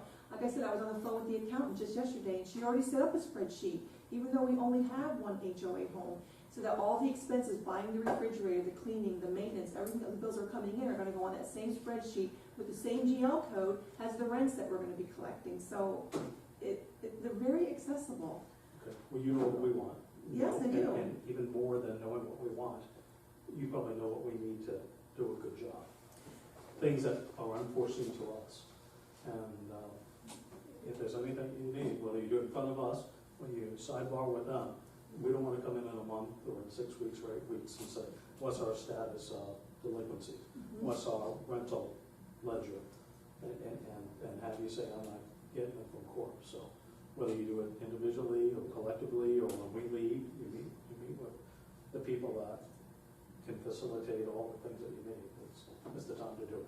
Well, the only thing I have to say about the collections point is that in the last meeting, Mr. Baker said anything over 500 should go to either an attorney or a collection company. So I know we're using Jennifer, but we really need Carol Gordon to have that contract. And I've been asking Don for it every single day. I know. He's got one. Come on, Don, you gotta have Okay, this contract. so Don is your point on that. Yeah. Got it. So I guess as we wrap this up, this is a two-way conversation, because it's gotta be good for you guys. Because we need this to run smoothly for a long period of time. And she needs everything that she can. She's got 4 new employees that are probably completely virgin in their roles except for Cheryl, and virgins to first service. So you guys gotta kick it in, and we welcome your feedback. After you challenge me when we've done something wrong, and or experienced. And Well, she's, that's a sign of good partnership, is that we're able to always come back and make our comments as well. look, and once again, we're new. We came into office on a wave of, I hate to say it, a tired political phase, but a wave of change in the community by overwhelming. And we're here for a long time. And we want to get this right, and we want to spend less time on it. We want to rely on your professionally managed entity to do more. Look, this is the last time you'll see me say it in a long time. You had, I don't know about Tim Quinlan, because I've heard mixed on Tim, and my dealings with him were mixed. You know, where I get a violation letter for a house that's 6 doors down from me. And every other issue that came with that. But in between Tim and Cheryl, we had some pretty shitty property managers, Cheryl. And shame on you guys for giving us people that were so mediocre. Because they weren't worth what we paid you. And she's inherited a damn mess.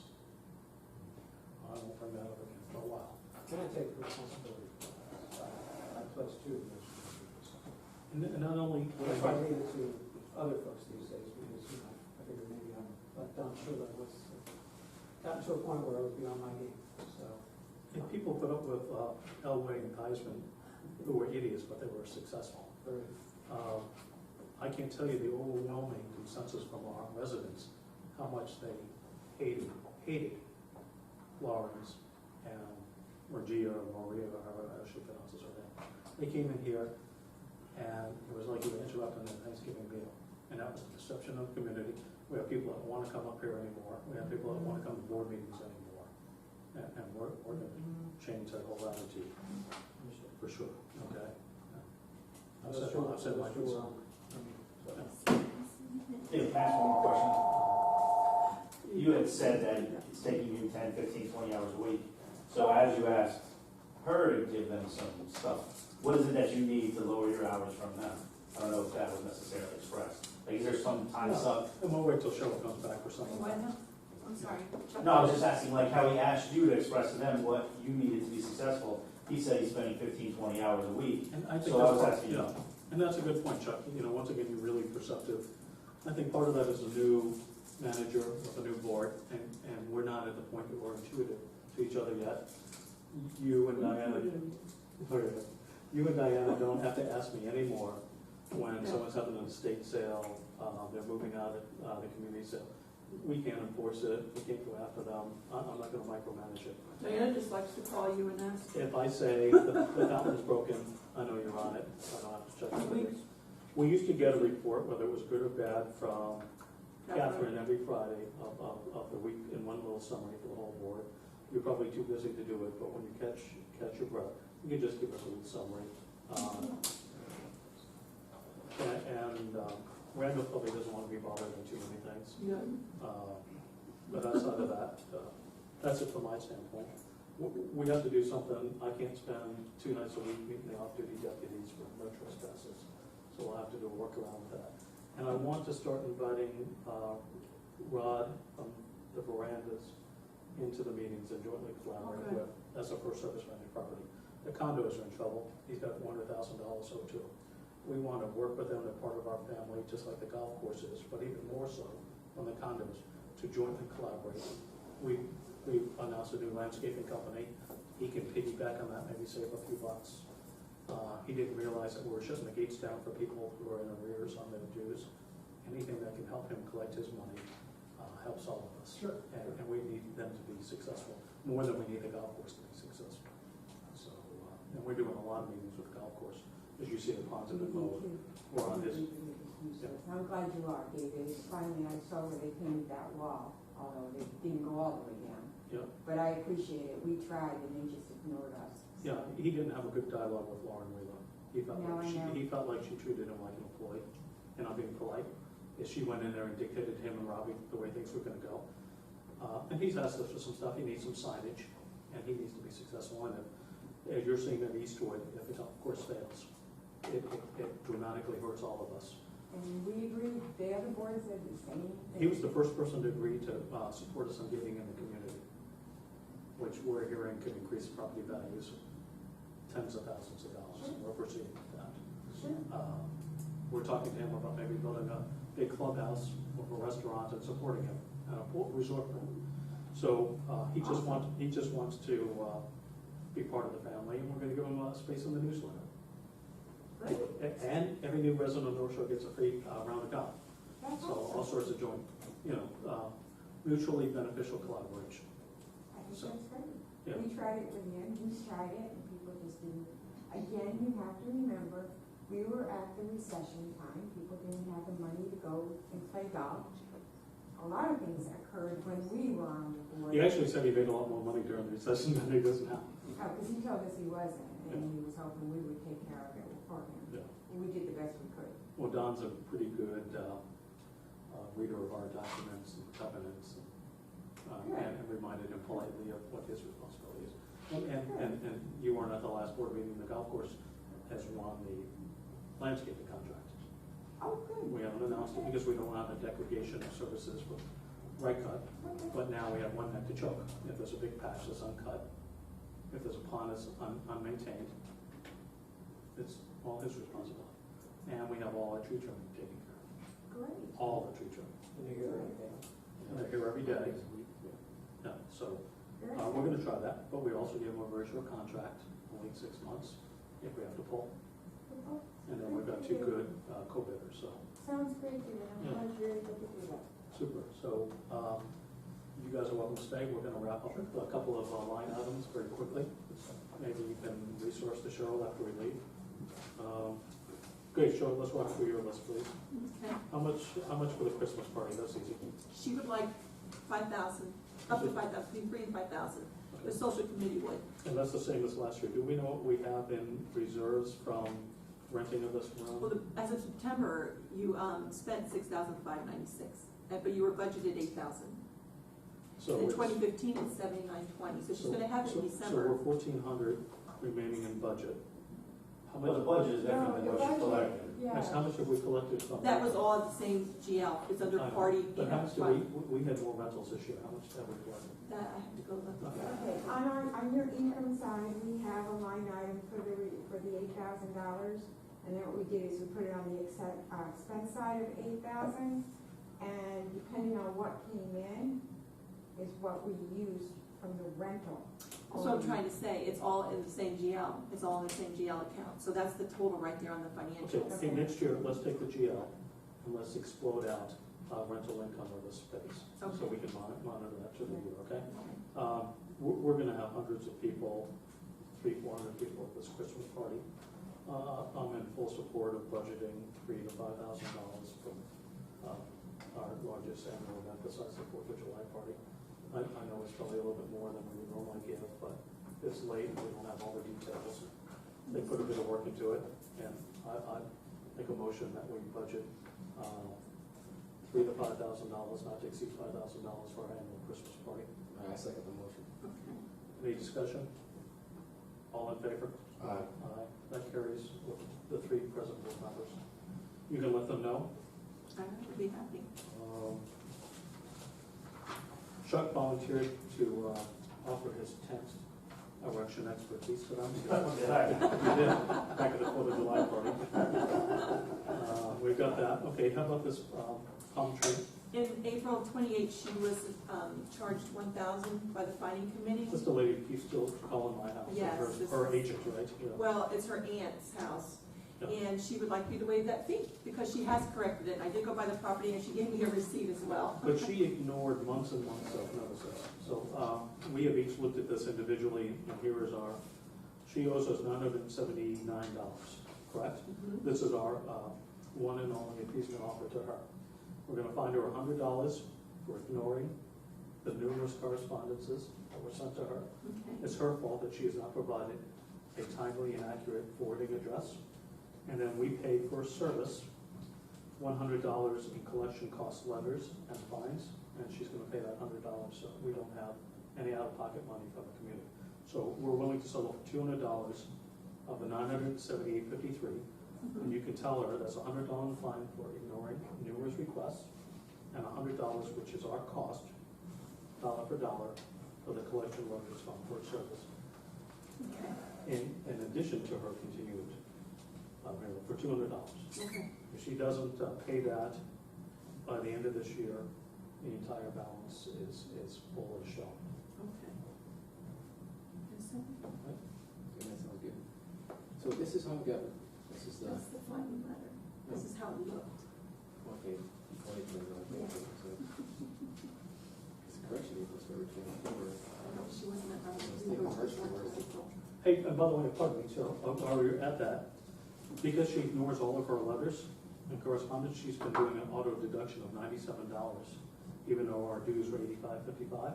So she actually has a balance with us, which you can, I don't know how you do it from an accounting standpoint, but you can swap off the balance owed to her for that portion of the $200. Gotcha, okay. And do yourself a favor, Yeah, when you have this correspondence with her, well, she's gonna come in. no, she's not. The niece is gonna come. Yeah. When she comes in, or whether you do this by email, you should have a written record of this.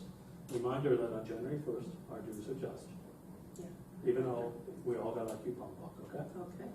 Okay? Yeah. So remind her what the new dues are gonna be, and she can take her surplus balance of this, which I think is, whatever it is, $22, and apply that to the $200, and it's gotta be paid end of the year, okay? Any other business? That was it for today. So if we have our automatic payments with the thing, we have to go in and adjust that since it's going up? Yeah. So that's something you should put into the newsletter. Yep, so Cheryl? You have Click and Pay? You're doing the You newsletter. should have gotten a letter. We need to talk. Chuck. So I do a bank auto draft, so I let my December payment go, and then I manually go and adjust. Here's a good point, and we gotta get this newsletter. If you have some samples, Automatically? Okay. So, and one other thing to that is, and maybe this isn't the month to do it, but maybe you guys need to, if somebody gets behind $7 or whatever the difference is, not trigger letters going out, hey, you missed your dues, that are gonna cost money. Maybe there's a more friendly way to do it that's not gonna cost for people $30 for them not having updated that $7. that's I another, don't know. maybe there should be a $25 That was threshold. put in the past coupon. We had letters that went in with the coupon book, and that was always mentioned. Well, I mean, I got a That letter. if you got a coupon book, you may want, and then. It's a we can generic also letter. Can we make- customize those letters next year? What letter? That starts with a coupon book? So I didn't get a coupon We book, I used got to a write letter. it, David, You can. we You write got it. it. You just got a letter? Yeah, you don't get it, if you're signed up for the auto pay, you don't get coupon books. Right. I got a letter, but I didn't feel that it was very, I think it kind It of was a said, generic letter, yeah. but it didn't tell me, hey, you need to go and update this, because the dues went up, or you're gonna, You're welcome to Okay. write an entire letter or. Yeah. Well, the other thing that we can do is we're trying to reinvent the wheel and come up with a community newsletter. Can you go- Can you go and pull Okay. 4, 5, 6 of your other communities that have a newsletter? I don't care what the date is, I don't care if it's December 2012. Give me 4 or 5 sample newsletters, either electronically, which is what we aspire to do to save the mailing costs, or hard copies that I can share with our communication committee. We have from single family all the way to newspapers. And we'd like to see- Newspapers are funded by a number of the local establishments, and we. Well, give us the gamut. And if you think, hey, Dave, I found 10 good ones, give us 10. And I don't care if you drop them off with Cheryl or you email them to me. Okay? Super. Good. Anything else? Oh, that's about it right now. Good. Next board meeting, we're gonna pick a date. We're trying to get the whole group. That's why we have not announced December yet. On the December board meeting, we need to have paint color schemes. Okay. Whether it's a permutation of the old and the new, with the disgusting colors thrown out, but we're overdue on a paint color review. And when you finish up your day today, we have to talk about Chris, send me an email. And let Chuck and I know in a separate email who you have content from each of the committees and who isn't due. It's not here. yeah, so far, there's not really been any contact. Yeah, we actually have Dave Bauer, which we're going to take from compliance. Yeah, that's the only one. Okay?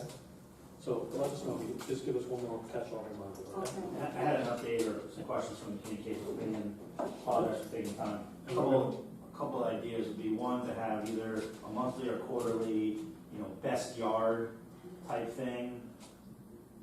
Try to get some people about, happy about, how their yard looks. We have the door hangers, encourages that, we congratulate folks. You know, we can pay kids to deliver newsletters, way cheaper than we can mail. Yeah. Thanks for saving us a couple grand. Yeah, we can actually supply you. Hey, the other thing that you should put into the board minutes is because of all of the discomfort and slow pay for our off-duty advisors, the board is going to approve $200 Christmas bonus to. Everyone? No, to our two lead off-duty guys, which are Corporal Ramsey, And Johnson? Master Deputy Johnson, $200 gift cards each. And then each of the deputies who have worked more than 20 hours over the course of the year, a $100 gift card. Okay. I'm happy to pick that up and expense it, or you can take care of it either one, okay? Okay. I'm happy to give them like a generic American expense, I can take whatever I want. Okay. Okay, You make a motion for that? I make a motion to support those gift cards to the off-duty deputies. It's actually under $1,000. I have to see who's worked over 20 hours. It's under $1,000. You know, Ramsey can tell you about you having to do any research. Oh, great. Go ahead, don't be shy. I'm doing this wrong. We're not gonna W-2 that, I don't think. I think it's under $250. Right. It's a gift card. Yeah, It's a gift card. It is a gift card. Yeah, I don't think it warrants a W-9. Tell me if I'm wrong or illegal.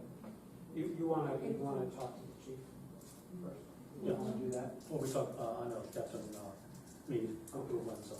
We'll, it's a conversation that, Yeah, we've already talked to their supervisors, and it is a common and normal practice. in some counties, it's frowned upon, so.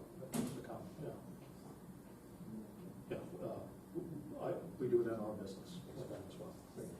Good. So you made the motion, I'll second the motion. I think it's under $1,000 anyway, so. And John knows off his head, just tell him we want to know what we're over 20. Tell him we're going to give him a modest Christmas gift, and then they'll be surprised that it's as nice as it is. Okay. But he's had a lot of Jewish people money to pay bills.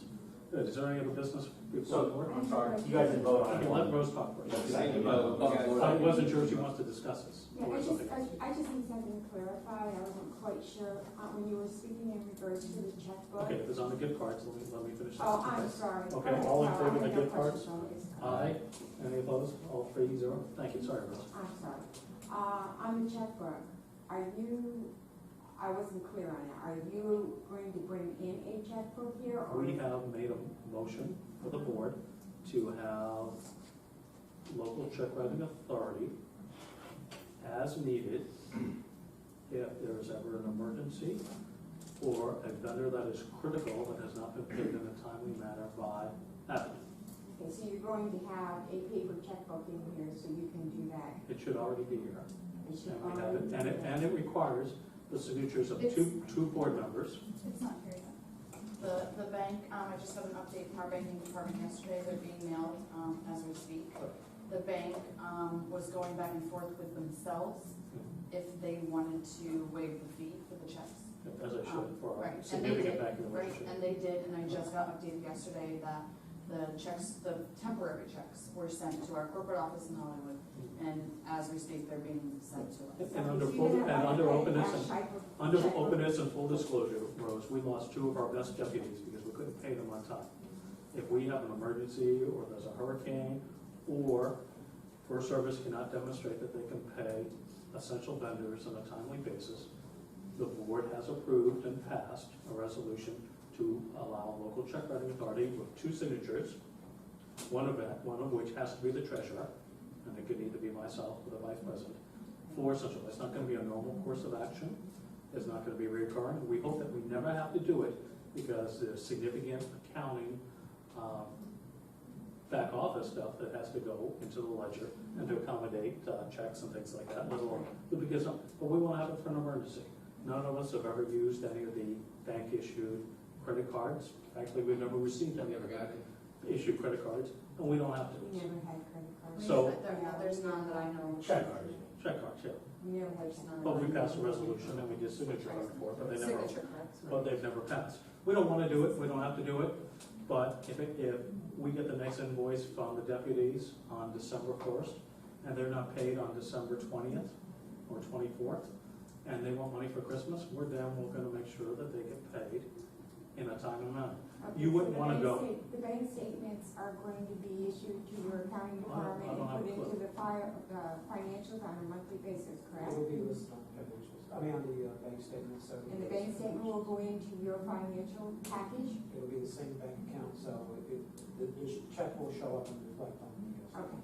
you know, and look, we don't wanna do it, but we've had our off-duty people wait 45 and 60 days to get paid. You wouldn't wait 2 months to get paid. Cheryl wouldn't wait 2 months to get paid. Well, it's not a normal course, and that's a hardship for people. And I don't think it was meant to a normal course either No. on them, but If anyway. if no, we I'm- knew there were, I'm- if we knew there okay. were problems with Avid, we probably would have been preemptive and told people that we switched accounting system. Right. But they all think it was the new board and the new staff screwed them. So. That's the difficulty that you're going to be pointed as. Yep, good. No, yes, sir. So the communications then. So would you guys be okay with like a quarterly, best yard from each of the different subdivisions?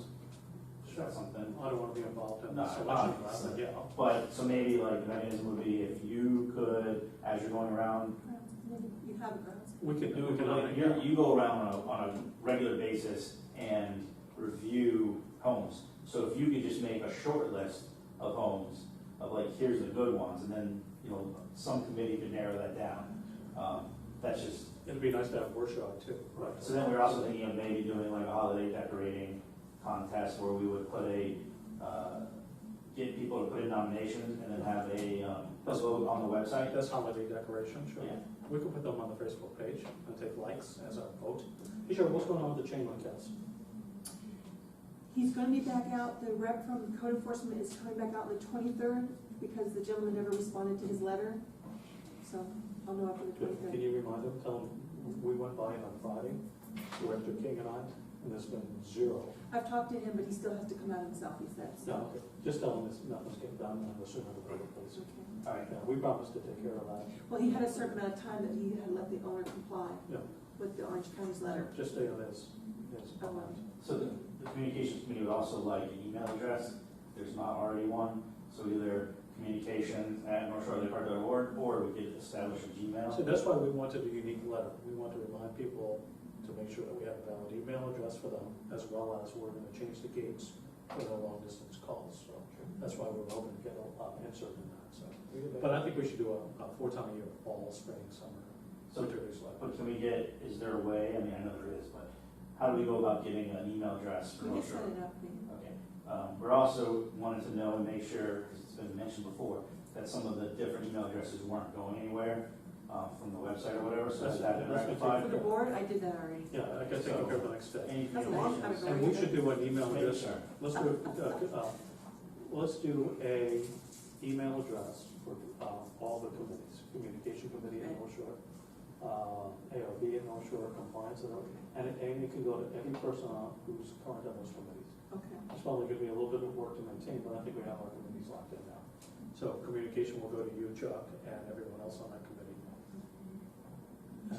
We also wanted to see if, like, there's been some stuff where you wanted the communications committee to post like a lost cat or something on the website, but it's like, it's entering more people than need to be in the situation, and it seems like if we get one of the property managers to post that on Facebook, that would be significantly easier than trying Yes, to but have. sometimes that comes up at night and on weekends. And that's fine, if it came up at night, that would be one thing as a backup to have communications, but if the property manager's here, and there's no reason to involve other people. We should do an email address that says something about posting in Well- Facebook at North Shore, and let it go to Cheryl, Di, the weekend girl, and then the communication committee. There is a link on the North Shore website to Facebook, now you got me No, but wondering. we don't want to have to go to our. Yeah, so what I'm saying. We have this horrific website.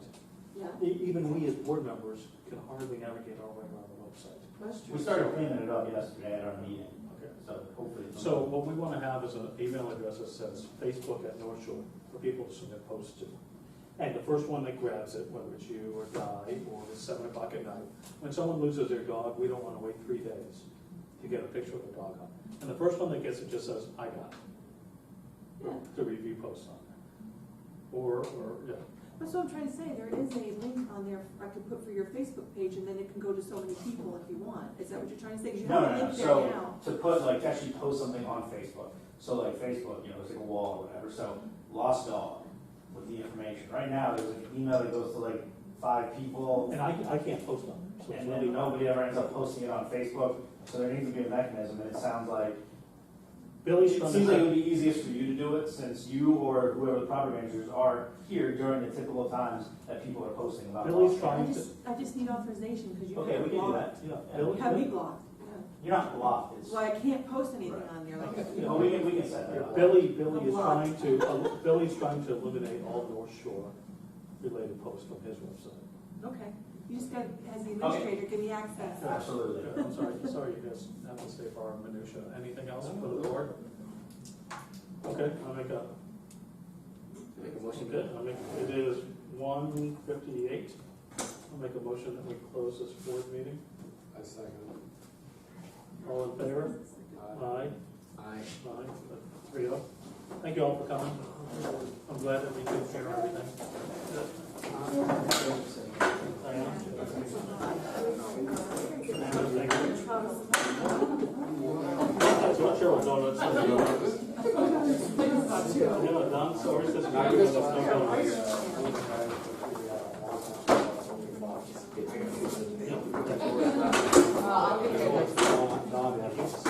Yeah, I remember the last time we had that.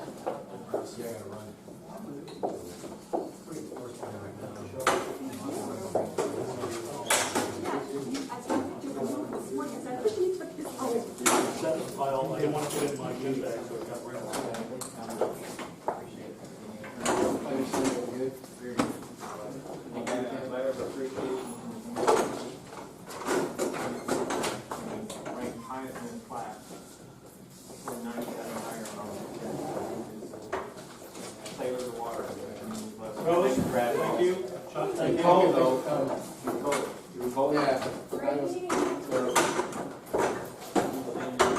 Hey, Rose, maybe you can explain to Mrs. Smith. Okay. Oh, yeah, no, you made the policy. I don't think she gets it, so